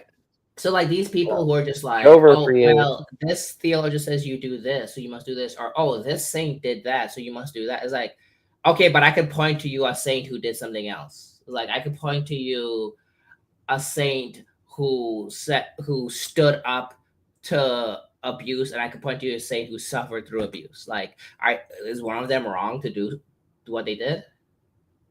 No, they're both right, because God gives the image of Christ to people in multiple ways. Who could have guessed?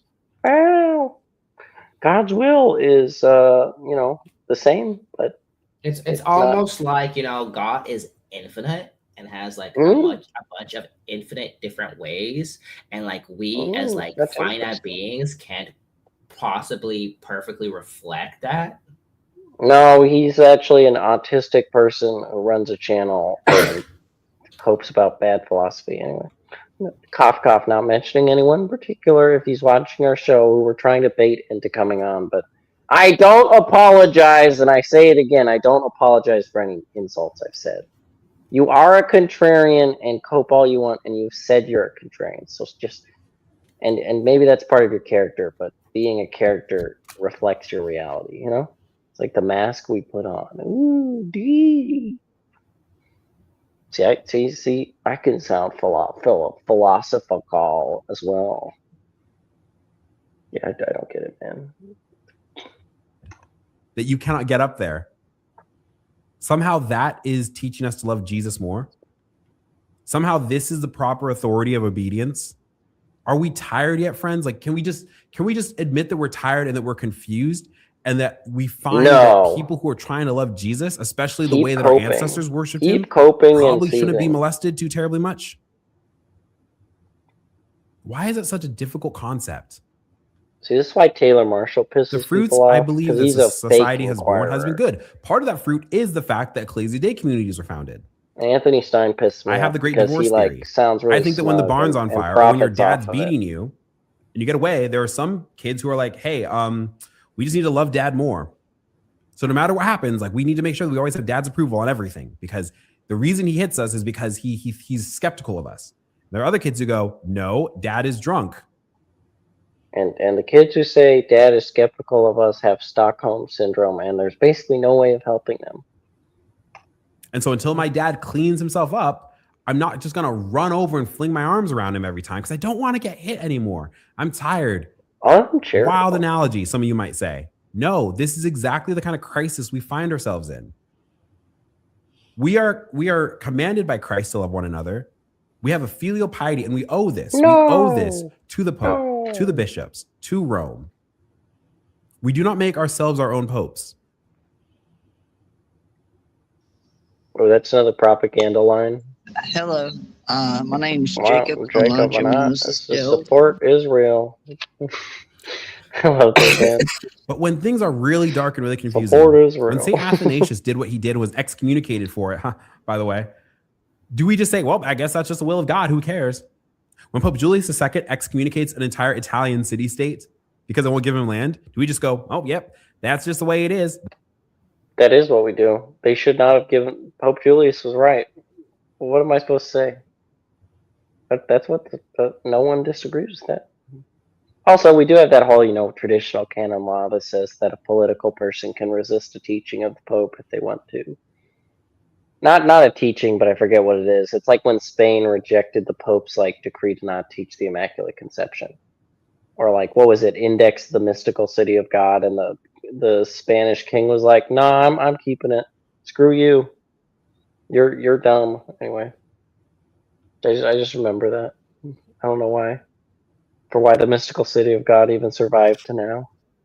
It's like, yeah, Spain just said no to the Pope. We don't care, and there was no problem with this, and canon law even allowed this. But we at the SSPX hold to 1993 canon law, so that doesn't apply anymore anyway. So that's the will of God. It was. Do we not have permitted. reason? Do we not have a conscience? Ugh, English is hard. Bishop Fillet, in his homily, says when people say Rome, Rome says this. Specifically, there's different prelates in Rome that say different things from different positions of authority, and oftentimes they contradict each other. Oh, wow. Case in point. Right now, since these consecrations have been announced, I think it's Cardinal Fernandez who's going to be meeting with His Excellency. That's good. I think it's wonderful that they're meeting. I hope that there is a good and peaceful and decent solution. I know that it's not going to solve every qualm the SSPX has or that Rome has, but I think that on the behalf of millions of souls, it's very important that we see this as a unitive aspect. A few days ago, Pope Leo opined that we are sharing the same faith with our Protestant brothers and sisters. And I find, generally speaking, there are a lot of Catholics who are much nicer to Protestants, to Muslims, and to Jews than they are to traditionalists like the SSPX. And Hot Chip, and I won't lie, I just don't think those people are Catholic anymore. And I think as time has gone on, they've proven themselves just not to be. I mean, and their irony bro opposites aren't Catholic either. The irony bros, though, are more likely to be damned than the morons who just have followed along with the cult. I mean, in some ways, methinks God just permits these people to stay stupid because there's no way they're changing their opinions without something happening. Like, they might actually commit worse sins in our groups. Hot take. That's the reality. That's why you don't want irony bros becoming sedes, because they'll actually damn themselves further than they would have staying Novus Ordo. And sometimes we should just be happy people left us, because do you want to carry the dirty laundry of Dietrich around that he says, "Hail Hitler, I'm a sede"? Like, I don't want that. That's messy and gross and reprobate behavior just to be an irony bro. And I'm glad he finally left, even though he was never a sede to begin with. And that he was just a dumbass who listened to some people and changed his opinion, and then 2 years later did the same thing. What a shock! Wow. And then all the sedes were like, "Oh my gosh, we have a new guy. We must shill him, and we will try to correct him and play really fun games with him to keep him around." And then we're all shocked when it turns out his publicly available Facebook bio proves he was never going to stay sede, since he was SSPX for a week. I mean, wow, that guy's really smart. I want to interview him and change his mind. He truly is inquiring. There's no sense of like wishy-washiness at all. Those who post copy pastas on Twitter are people we can trust, like Matthew Joseph of the Catholic Family Podcast, known ex-actual Fed, like, who doesn't have his face online but yet posts his name and really tries to convince us how based Mussolini was in this like pro Nick J. Fuentes way. I mean, we have to show that because you're anti-Italian.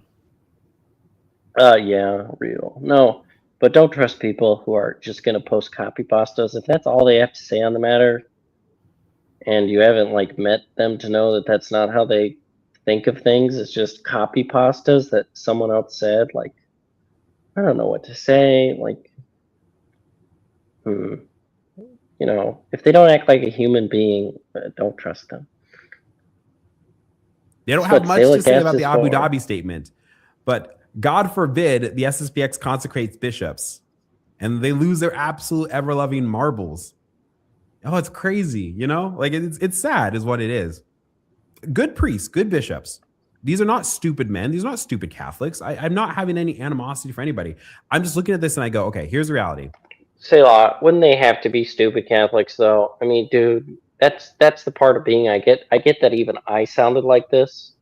All inquirers, I will say this is a big thing that we have to remember to not red flag, is when they say stupid things like we have in the past of, our enemies clearly aren't that dumb. Could they be? No. Eventually, and if somehow Jordan Pachenko comes across this, you'll eventually learn, no, these people are that stupid. And if they're not stupid, they are willfully playing devil's advocate, but actually advocating the devil.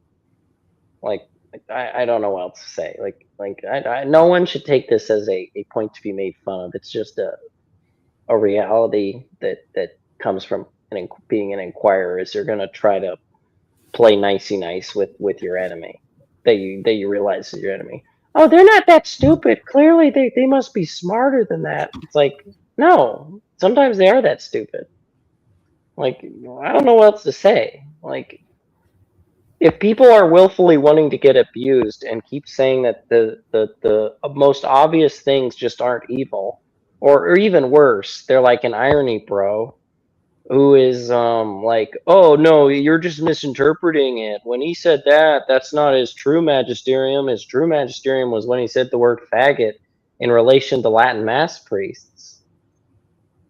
Does no one remember that when Pope Francis was using the word faggot, he was talking about, institutes of Christ the King's lace vestments was like one of the reasons he used the word?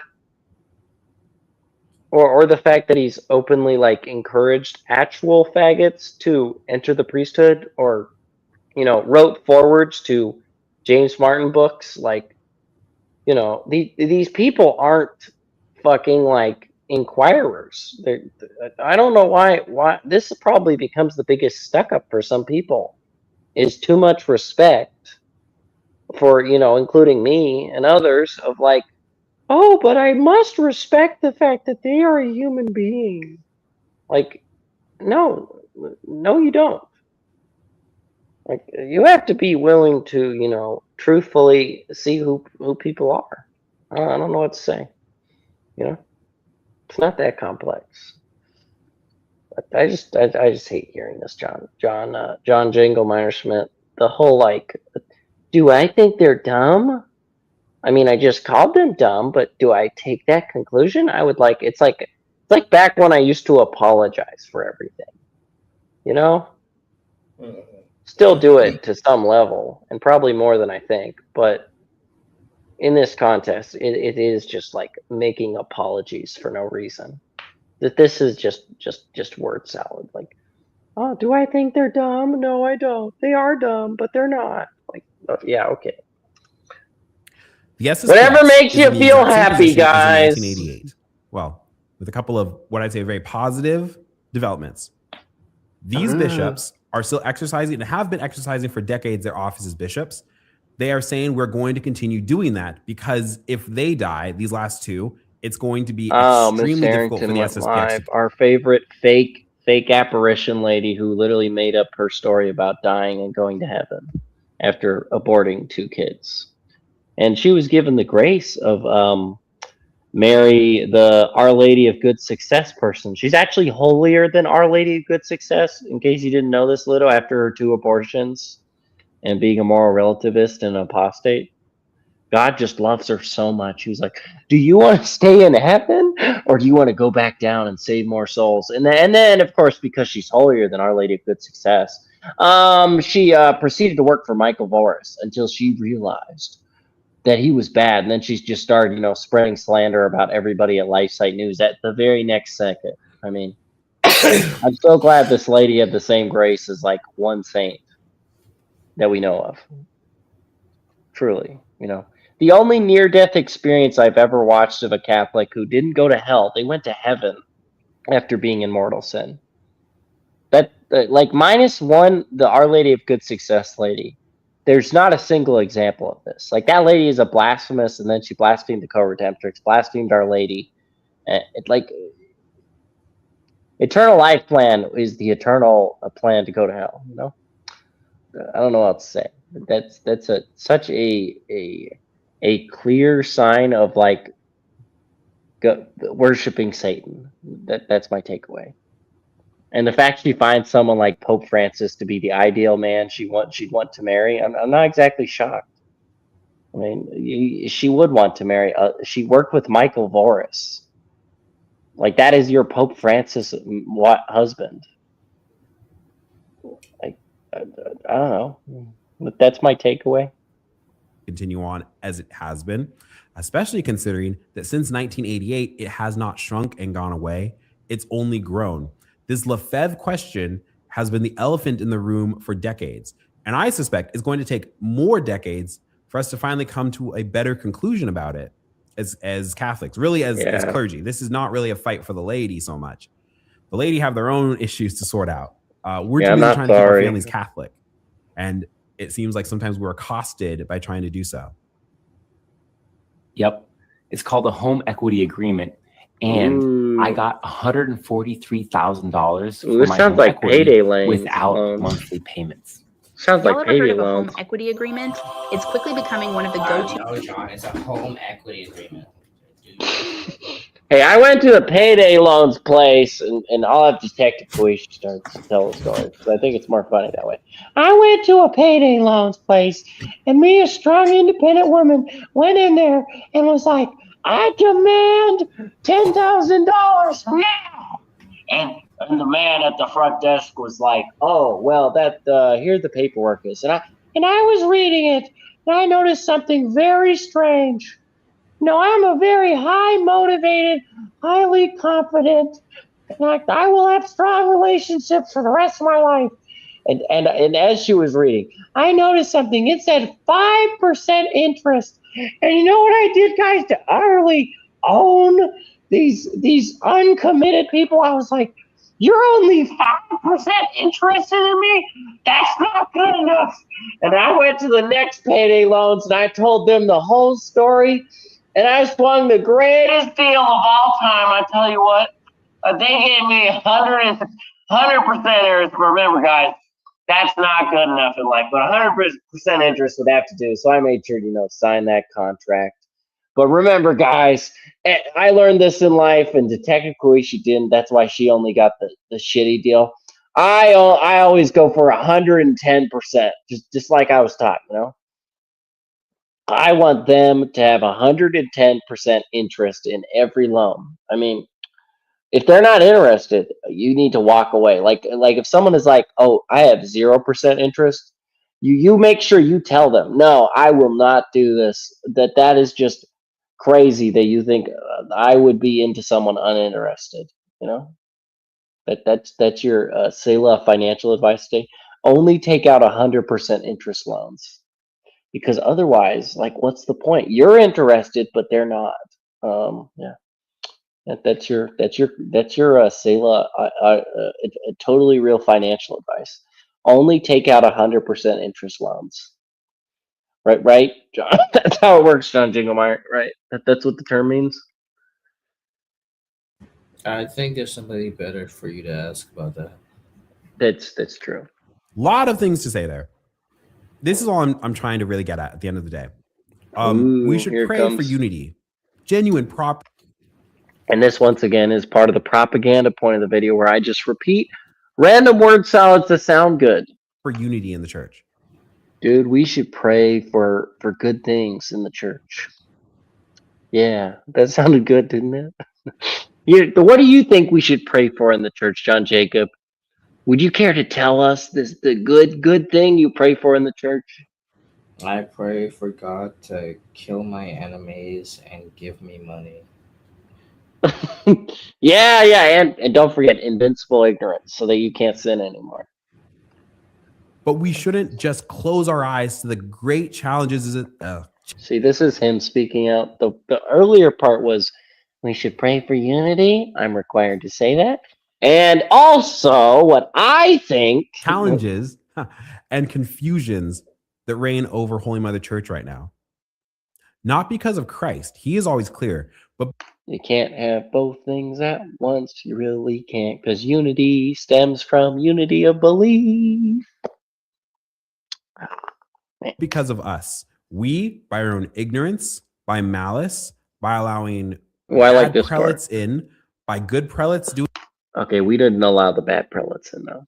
Let's be honest. Doing nothing. And yes, as laity, our own ignorance, our own malice, our own idleness, when evil is afoot. Well, that one's good. We've allowed for this rot to happen. Which, by the way, it's great that God gives us all the grace to not really comment on these things when we don't have the full sede thing yet, because critiquing it, unless you're open to it, inquiring on sedevacantism, which I don't know. I have to ask you, John Jacob, because I can say this: when I first got into Latin Mass, I started watching SSPX videos, specifically Father S, specifically Bishop Williamson. And Bishop Williamson was the one that made me very much like, maybe sedes are right. And it's never been a belief I ever got rid of. I don't know if you had a similar experience when the question came up of just like, yeah, it's not out of the realm of possibility. Because I've never had an issue with it, I guess. And I've never understood the obsession against it.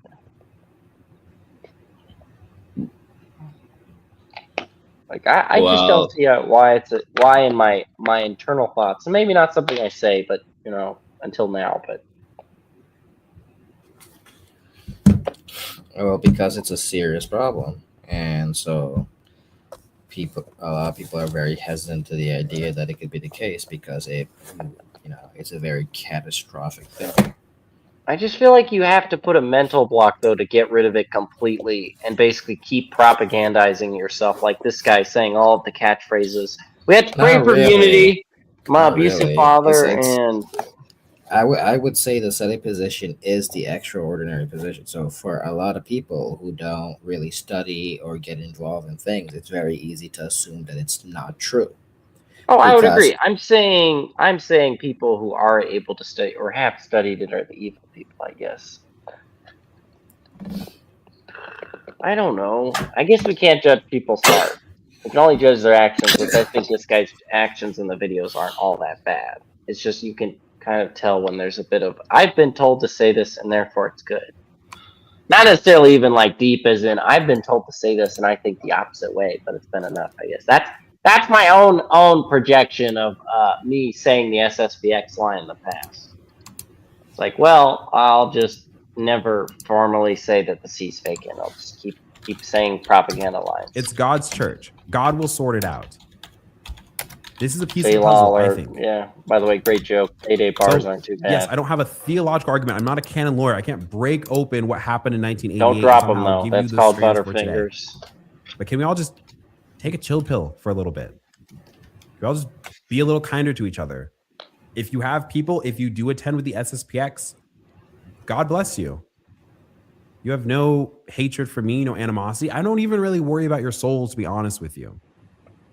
Okay, I actually like that part of the video. I don't worry about your soul. Yeah. That's actually a nice thing to hear.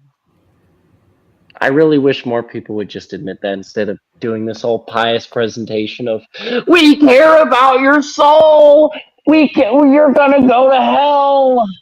And if you're in this position, I care so deeply for your soul. Let me put my hand out to the audience. Raise your hand, Selahcast. You are saved. You are saved. Amen, brother. What? Sap would like all those who uphold, set, and pray for these men. May their hearts be changed. May I, as a layman, would like to anathematize all of the demons from their hearts. They are struggling. It's like, what? Yeah, did you ever watch the old like Protestant Jacob Buttriff videos? The guy who was made video, or the ones where they're like doing the slayings. No. But I used to watch those as like try not to laugh in like the sophomore year of high school. I thought they were hilarious. It's made me very like find things like Father Ripker way easier to joke about, because it's like, no, when you like stop using his theological language and just start speaking like a Southern Baptist, like, and I was talking to the demon, and you know what he said? He said, I want to take your money. and I'm giving, she has cancer, everybody, cancer. It's like, okay. You are cured. It's like, what? Nobody thought that was real when they did it, but hey, when whatever is based, like, I'm not even gonna say they aren't miracles, but it's like, that's not how exorcists are supposed to work.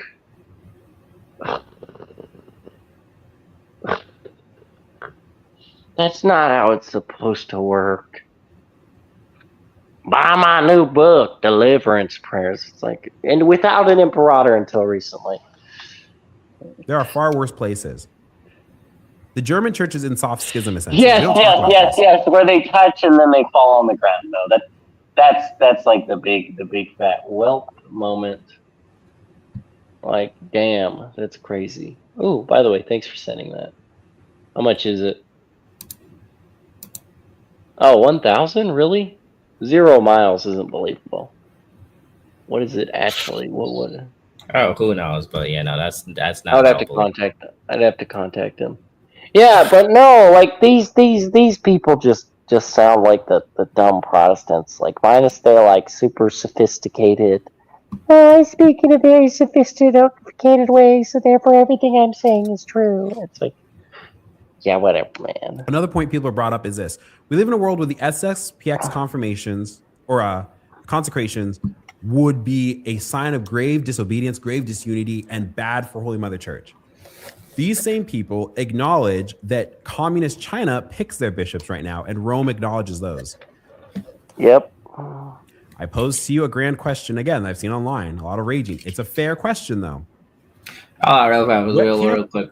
Oh, that reminds me of that meme where it's just like LaFan is like, we want some bishop is like, shut your ass, goofy ass up, rat trash think they can tell me what to do. Is like, hey, pointy hat man, these are my bishops for China. Is like, yes, all hail Xi Jinping. Yeah, real. It reminds me also of that. Okay, I hate Sanborn. I've made that known. But he had this great article where he's like talking about when what is it, Amoris Laetitia came out, Communion for the Divorced, where he's like, if Amoris Laetitia came around Henry VIII, like, what's the big deal?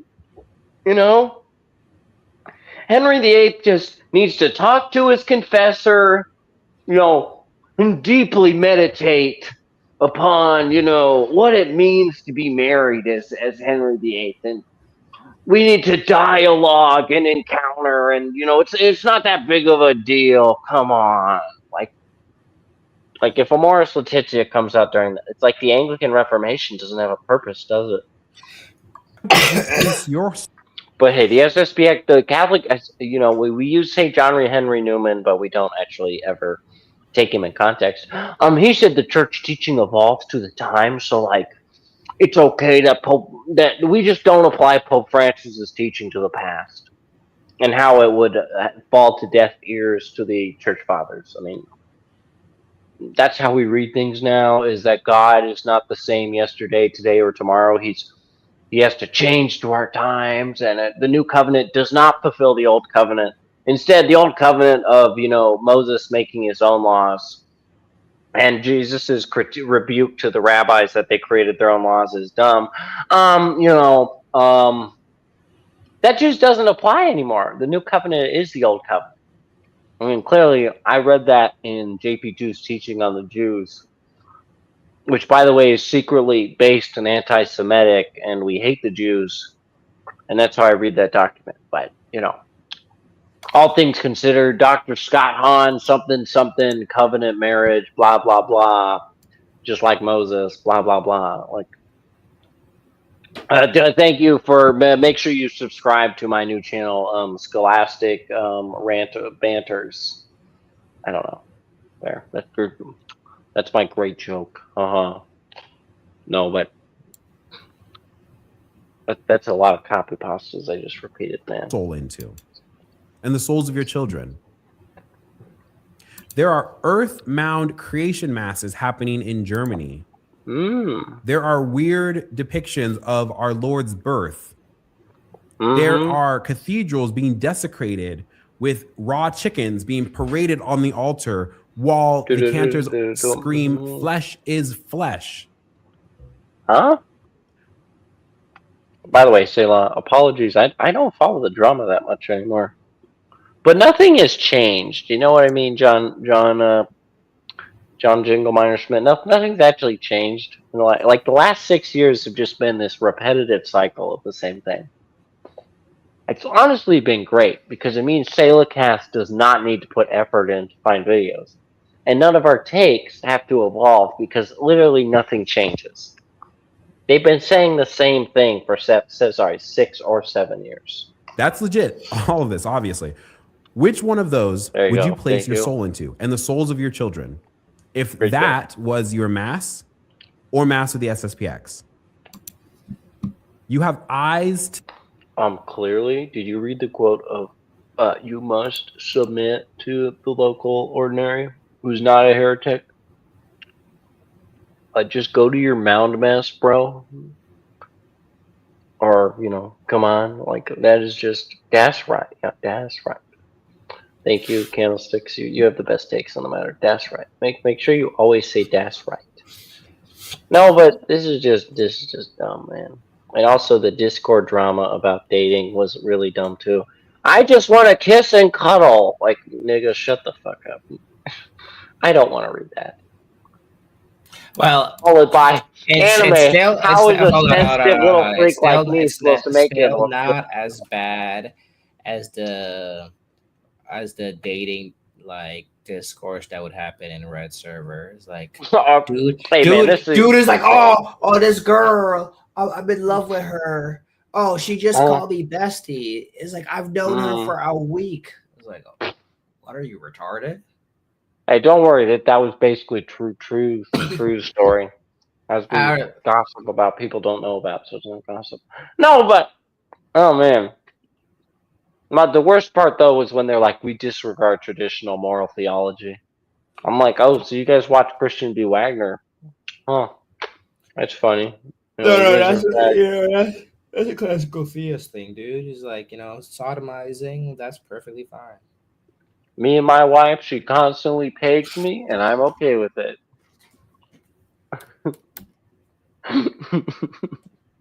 Yeah, see, classical theist, I don't even believe he's the one doing it. I think she is. Let's be honest. Hey, as long as he finishes inside, it's all okay. Okay, I'm saying though she's doing the pegging. Yeah, but no. What I'm saying is like, I'm not. I'll just leave it at that. Hey, I'm just trying to be ecumenical with pagan religions. Yeah. Yes. To see and ears to hear. Make sure you qualify the invisible G in that.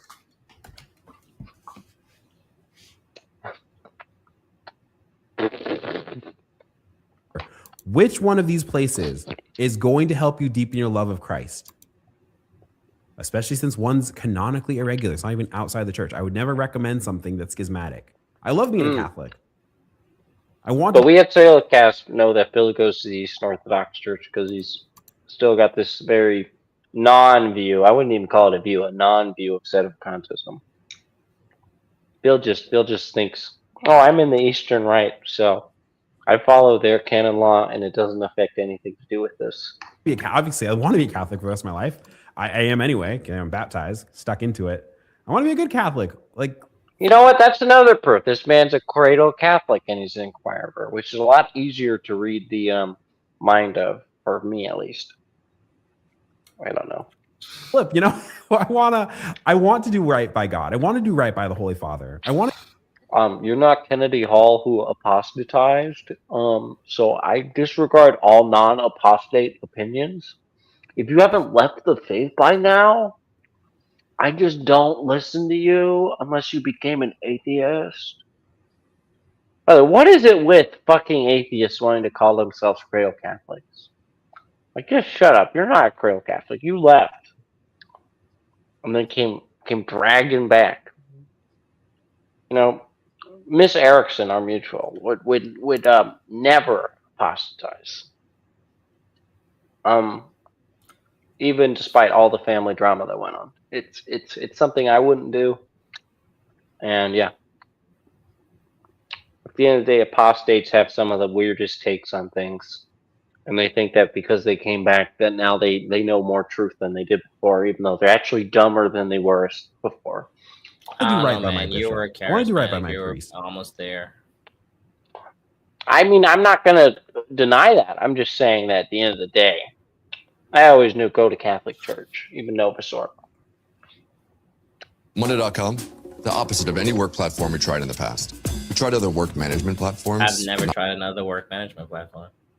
I never. Can we just extend a little bit of charity? Wouldn't that help us a little bit? So we should pray, friends. We should stop the mudslinging. We should pray a little bit. Okay, but if the mudslinging's fun, and that's all they respond to, then you have to keep mudslinging. No, you got to be careful because mudslinging easily transforms into shit flinging. That's true, which I would admit to committing plenty of times. I'll wait and see what happens. I'll give you my prediction here at the end.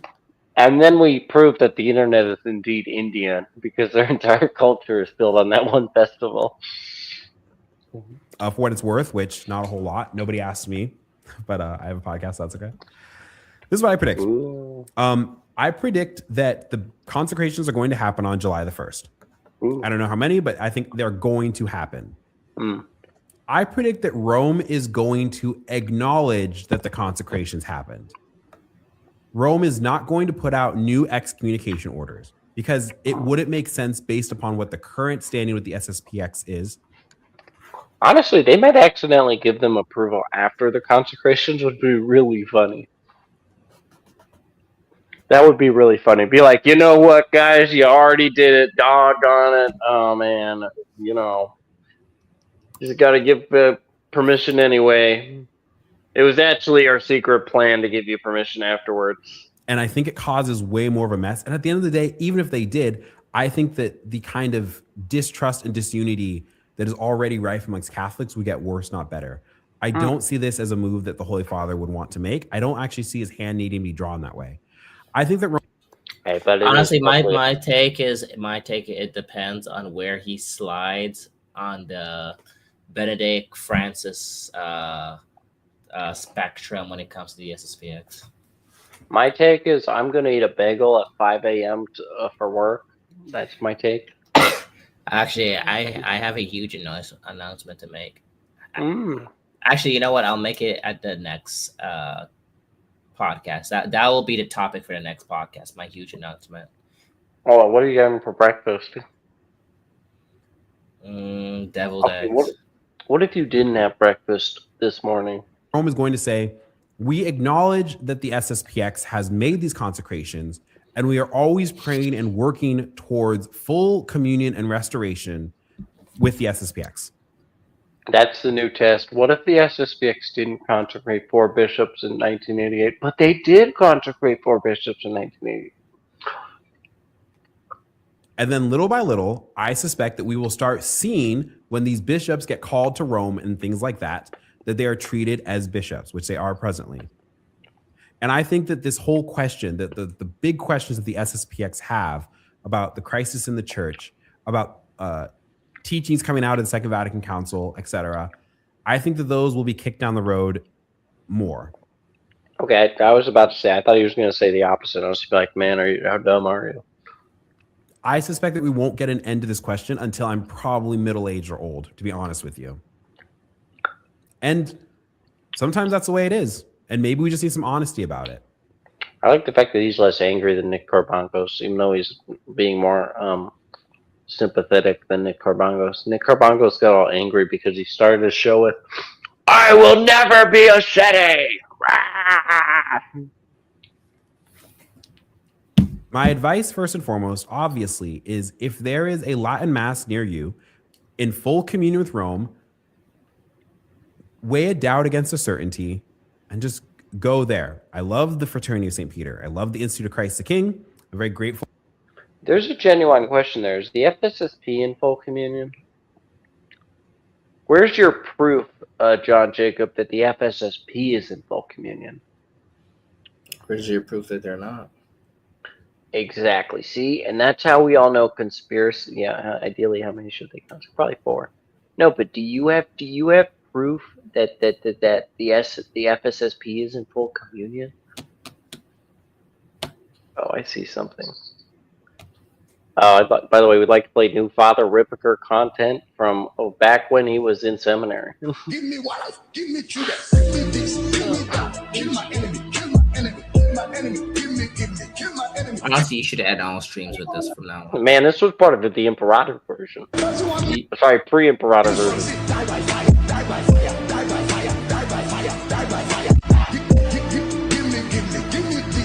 Yeah, you should make all streams end with that. Just playing that. Why can't that be in Deliverance prayers?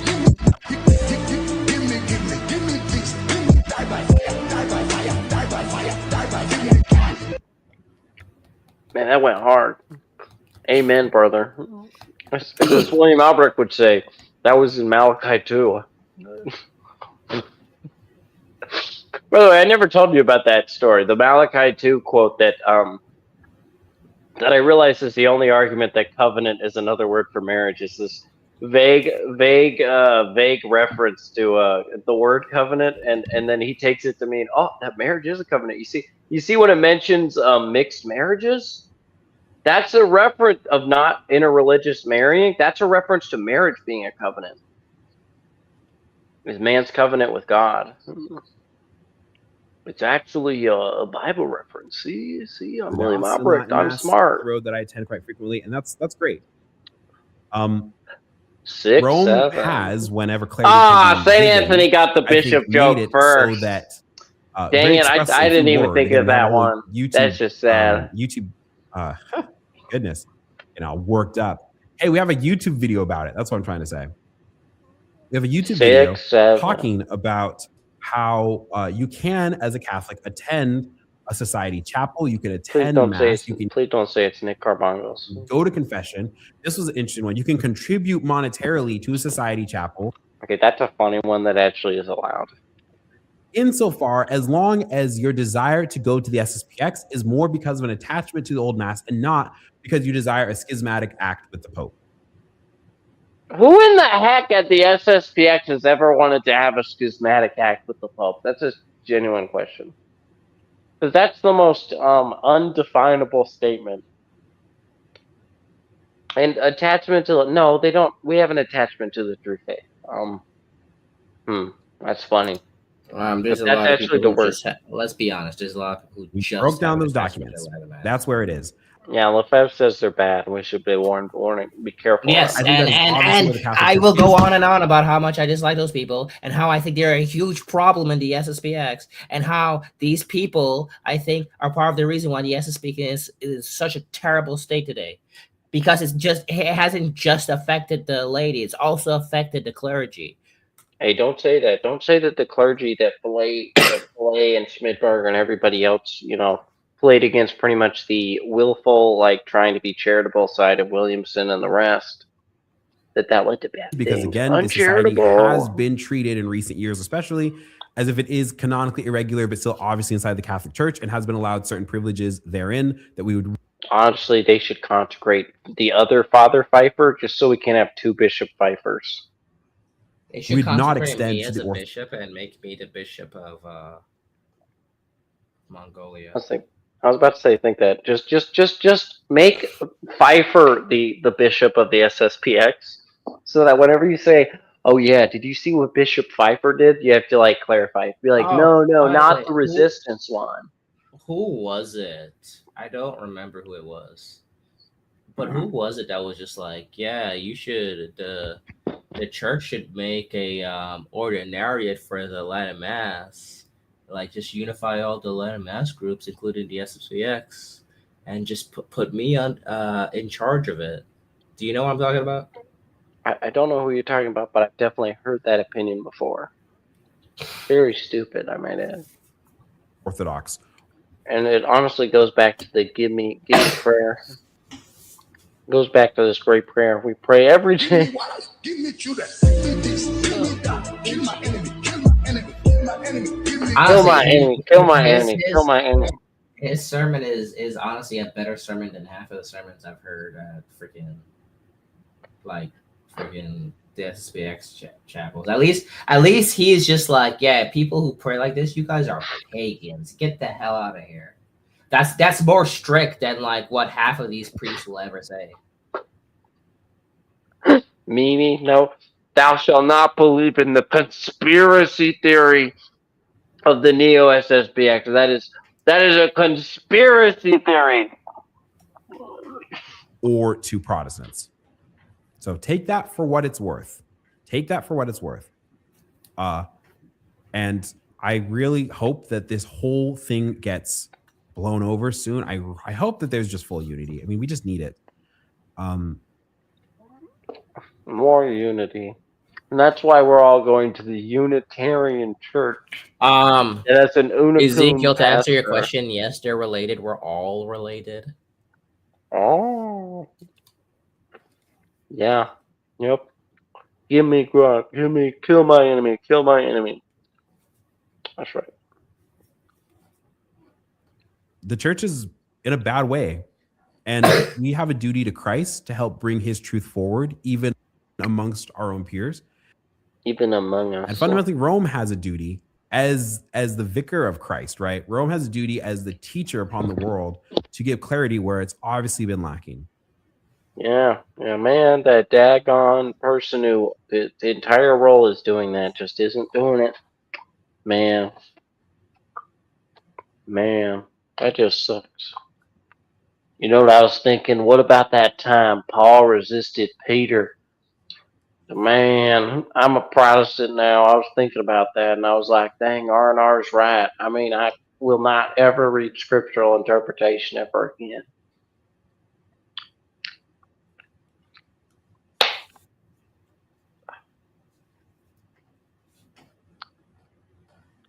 Yeah, make sure everybody you read your moral theology the way you want it to be. Don't ever listen to the saints. And oh, we have another hour fucking show by Catholic Unscript. Sorry, We have another hour show by Catholic Unscripted. SSPX, right diagnosis, wrong cure. Thank you, Anglos of the Ordinariate, who have Gavin Ashton on to tell us how they just don't get it, man. We get it better than the people who got the diagnosis early on. That's the next thing the SSPX should do. The SSPX should start a group dedicated to just doing the serum right and just freaking. Dude, I wish that group exists. Which, by the way, Miss Ordinary Catholic was making fun of us today. You know, that one Karen who looks just like my mom. I'll admit, and she talks about the faith just like my mom. So I should not have said that. Anyway, please, guys, disregard that from your memory. That's probably actually breaking the fourth commandment. It's not wrong, but this lady is legit like your loopy head cultist of why I say that what's his face should just call them stupid, because that's what they are. It's this lady. I know who you're talking about. You talk about her all the time. I do not. Bring back the Gallic right. So you're having these individuals very vocal online saying they want the TLM. You have the SSPX who's saying that we must have the TLM. By the way, if she wants this, just go to the Dominican Rite. Wait, should we abandon the Trinity man for the Gallican Rite? What? Right? And I am Are you French? And I write she is. Michael Lofton's Reason of Theology. Okay, well then you know what? Then I agree with her. Yes, she should continue. No, she should start doing the Gallican Rite. No, she should. She should. But we don't actually think this is wrong. That's the best part of this dumb joke she made. To the Catholic faith, probably in 550 AD.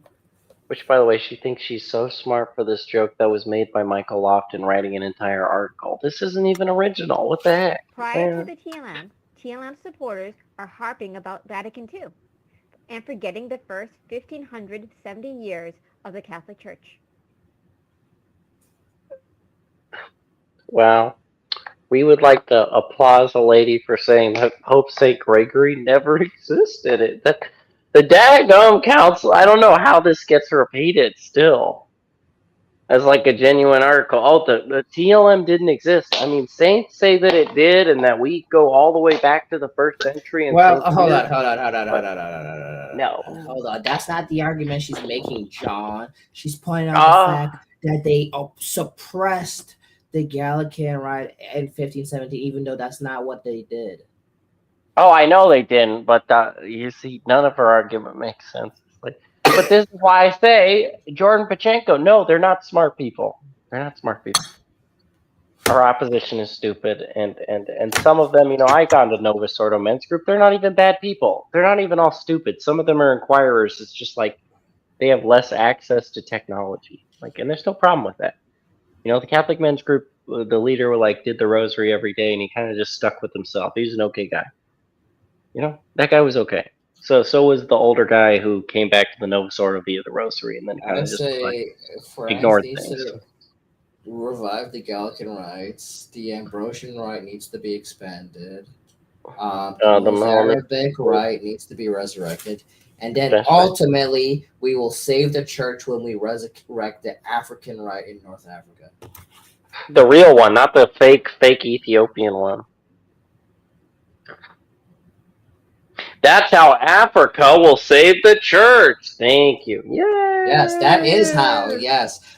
Think about it. No, John. It just came to me. Ooh. Cardinal Sarah will be made Patriarch of Africa. He will revive the African Rite. Ooh. No, I believe in this. Write it down. I'm telling you, this is what's gonna happen. I will write it down just like I write down anything else. I don't. Anyway, I didn't say that last part.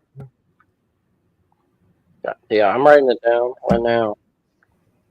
I'm writing it down. Yes. No, the real theory is all of the papacies will come back. Alexandria, Antioch, and Rome.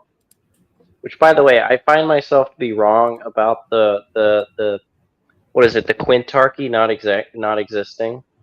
And I still just get mad. I'm just like, I refuse to believe this. I don't care what they say. It's a trinity of papacies. Peter's primacy, even though like Constantinople's whole basis was St. Paul. And I just say to myself, I refuse to believe this. I refuse to submit to what the church teaches on this.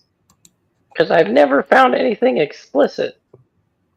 And clearly Wikipedia said that the Rome doesn't really believe in this. So I just cope and seethe about it. What are you?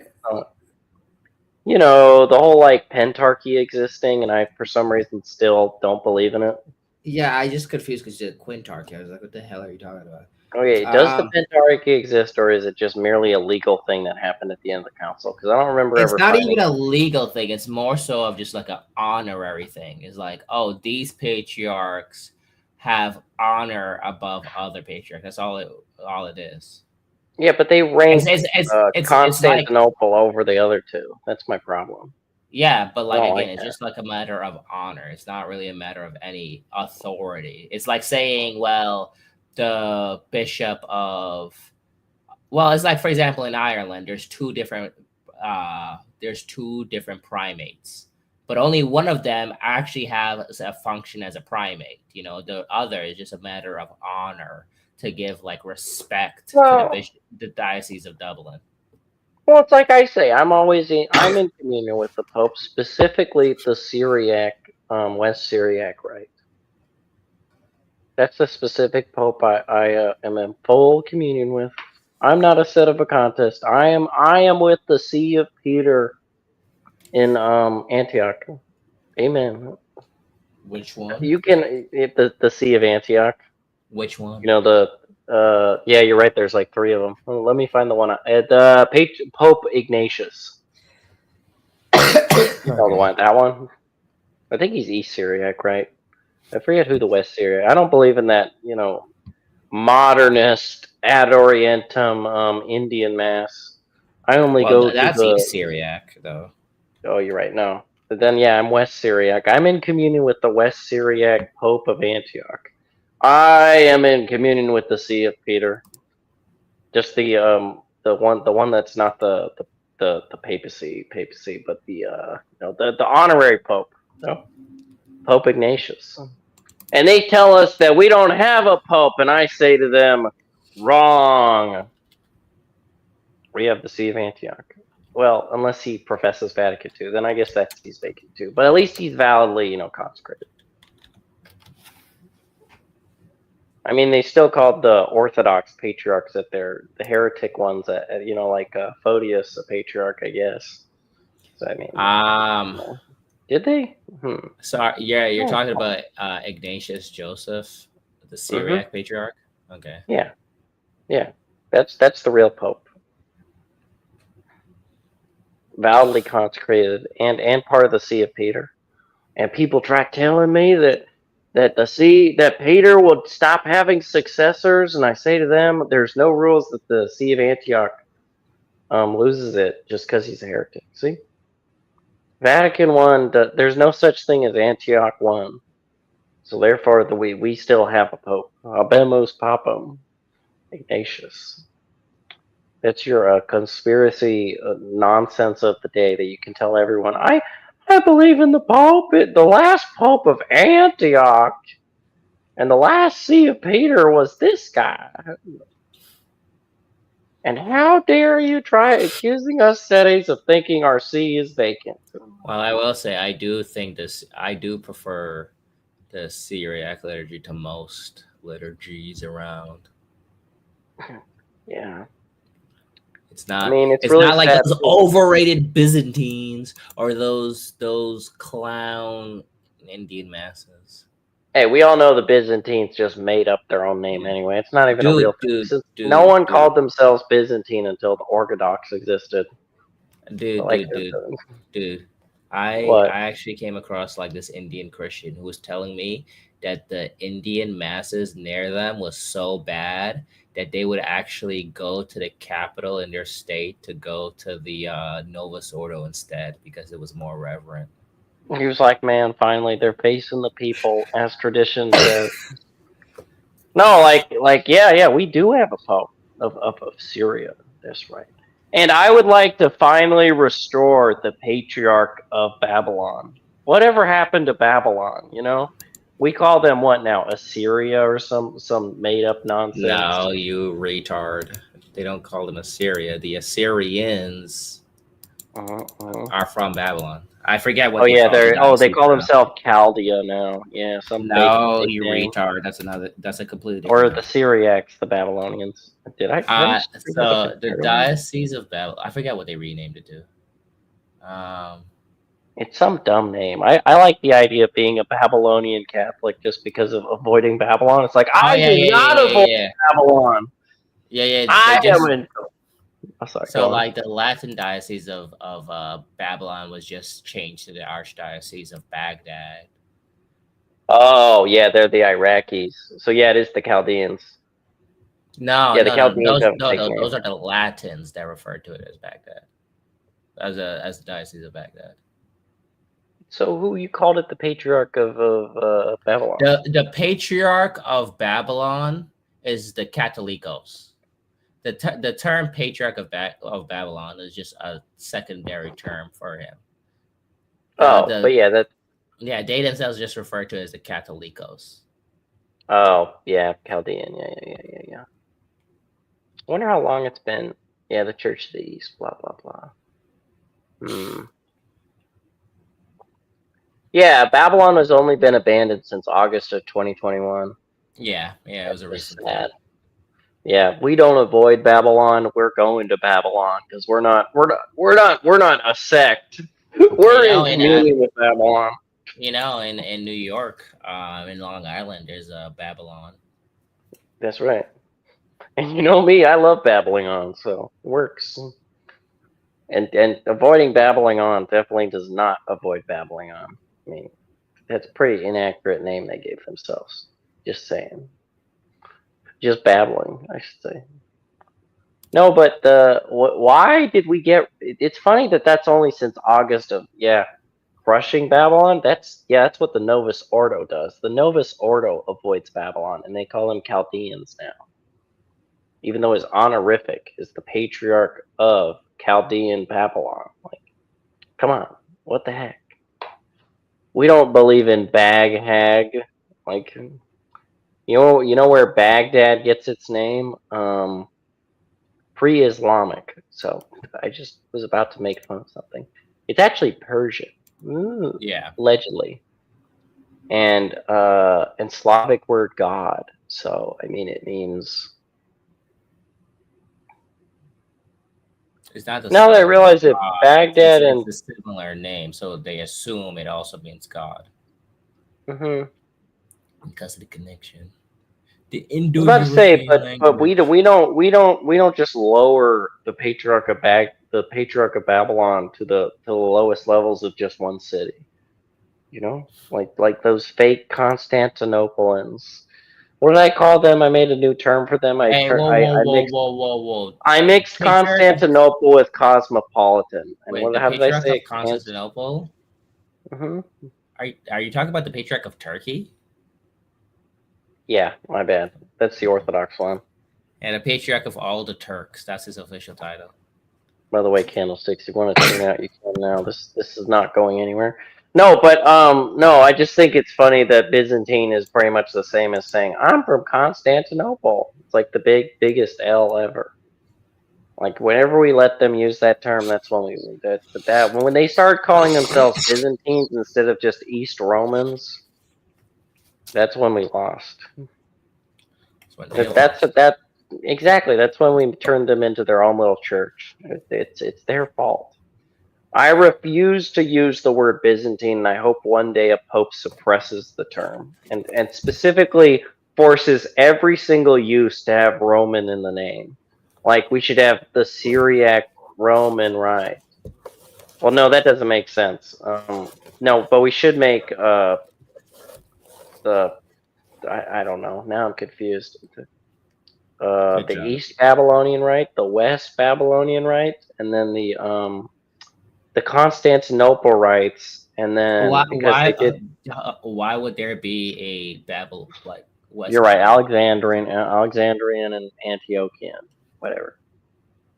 Which honestly, if we're going to be accurate, should be called the Alexandrian use of the Antiochian rite.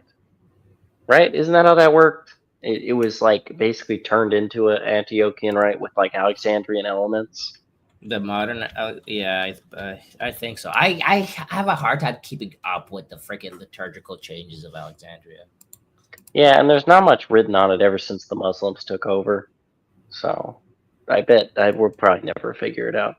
Just proof God preferred Antioch. No, I'm kidding. No, but the Alexandrian use of the Antiochian rite's a lot better term. So I don't know. And then what would we call the Russian? We bring back the old ritualists and their like bizarre things that I honestly I don't trust a Freemason to tell me what's liturgically Byzantine. To shock her, I know that the idea that the old ritualists just invented things. I just don't believe that. Well, who? And then we bring back. Well, the Russian Orthodox do. They just claim that they invented a bunch of pagan stuff. But like historians generally say that actually no, the old believers actually had the older liturgy. But we are on the string candlesticks. What? No, I know that, and that's why it's disgusting that they made the bogus Ordo for Russian Orthodox. Well, you know why that whole thing happened. Yeah, and then I watched Sister Vasa. It's the whole thing happened because the Greeks were like, oh, there's no way we could have possibly changed our liturgy. You guys must have changed it, not us. We were under the domination of like homosexuals and Turks for like centuries, but there's no way we ever corrupted our liturgy. Yeah, and then some dumb Freemason known as Peter, who made himself basically the Pope of the Russian Orthodox Church while calling himself a czar, and like blasphemed his own faith before calling the new council to reform and make the bogus Ordo of the Russian Church. By the way, that's what you guys should use. Call the Russian Rite what it is, a Novus Ordo. Because it got rid of things, it got rid of traditions, and people just don't shut up about how great the East is, and then they just don't mention this like weird part of history when they oppressed a bunch of people for... Also, you're actually wrong. It wasn't under Peter the Terrible, because I will never call him great. No, I know. Because I'm saying because it was under the Patriarch of Nikon, and famously Peter did not have a patriarch. Oh, my bad. And clearly Czar Peter had no influence at all, right? No, it happened under a different czar. That's my point. Oh, I didn't know Peter that. just got rid of the czar of the patriarch itself. Oh, that's funny. Well, I mean, it never was a real patriarchy to begin with. It's just kind of a made up. Remember, guys. Remember. Anytime some freaking Russian Orthodox or some retard online try to claim how base and trad the Russians are, they did not have a patriarch for generations because they decided, oh, we're gonna copy the Dutch and we're gonna have a government-controlled church. That's what Peter the homosexual did because he loved the Dutch so much. Yeah. Known Freemason, by the way. Yeah, well, why do you think he became a Freemason? And he's like, well, the Dutch are Freemasons, so I should become a Freemason. And because he was the leader of the church, the entire church excommunicated itself ipso de facto and never repudiated this. Because they kept saying the Freemason liturgy. So yeah, if you want to know what the most Freemasonic the most Masonic liturgy is that's still valid, just go to your local Russian Orthodox church. That's your other lesson you learned today. I'm trying. People claim it's the bogus Ordo, but clearly it's the Niconian reforms. I'm trying to remember what the freaking commission that ruled the church was called. The KGB? Oh wait, that's too soon. Yeah, that's the other one. Yeah, my bad. And the Russians just have a thing of like, getting rid of their patriarchs and just running the church. Funny that. Uh-huh. Well, don't forget they sided with Hitler, so that's bad.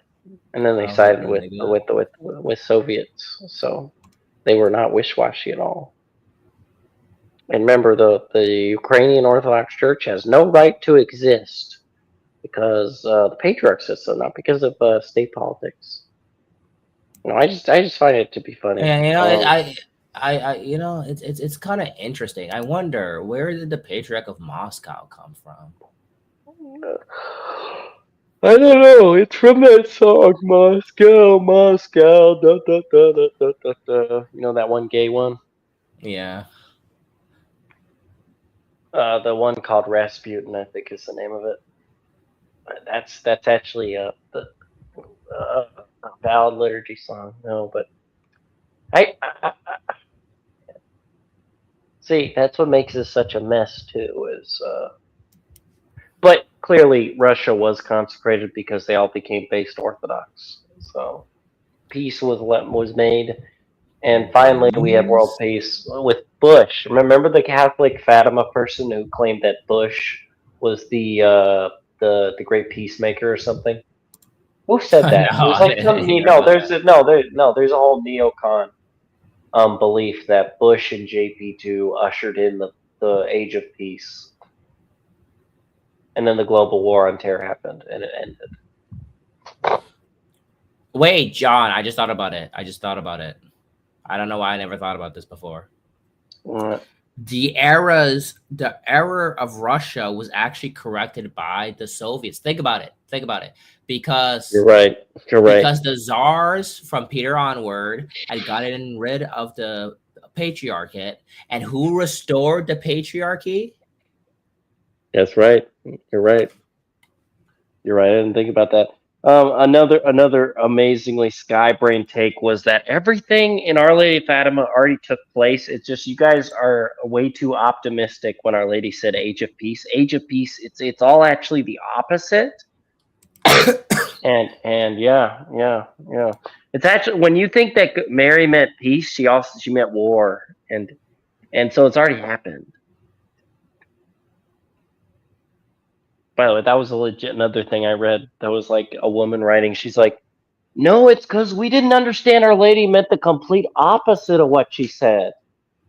World War II was the age of peace. It's you dang rats in your belief in peace being good, you know? Because think how good the wars were for us and our faith. So Well, think about it, John. John, hard time build strong man. that's right. And strong man build strong society, and strong society build weak man, and weak man build gay society. Jover. Oh man, not again. That's just so sad. And yeah. Oh, I see it now. Holy Father, I understand our difference. Yeah. Hey, pointy hat guy, consecrate my party approved bishops. Yeah, candlesticks. I'm glad you're here. Our most loyal viewer who refuses to talk to us. But on the other hand, I can't say I'm mad about that. But yeah, what other schizo takes is there on this crap? It's like besides Roman Catholic imperialist. Besides that's way too easy, and he sounds way more. Yeah, eat maize, build strong society, consume corn, weak society. Coincidence?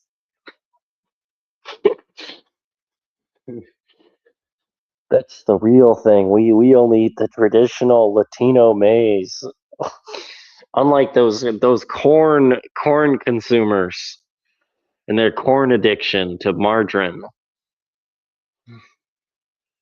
Oh man, yeah. I'm trying to think what other schizo takes we've heard. That like the other one, of course, is the SETI take that Pius XII did validly consecrate Russia or some crap, and then the Great Apostasy happened 20 years later. Whoa! Just to justify the current thing. The other schizo take.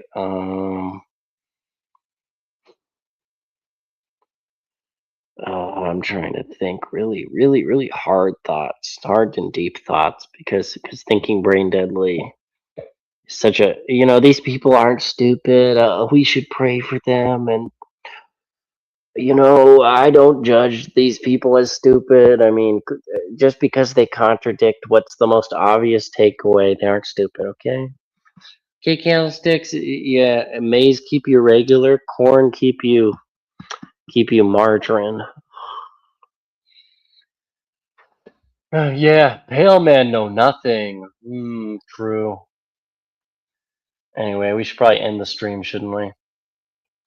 We'll play the gimme, God, gimme thing to end it though.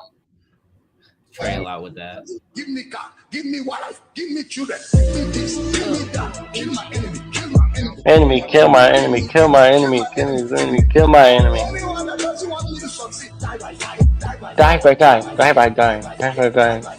Yeah. Give me this, give me that. We'll loop this. Kill my enemy, give me. We'll even full screen it for us.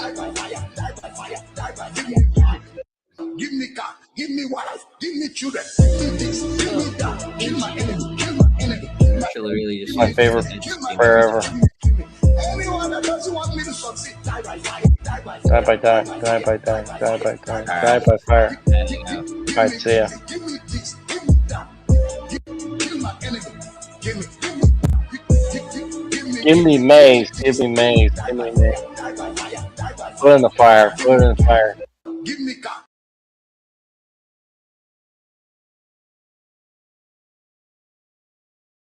My enemy, give me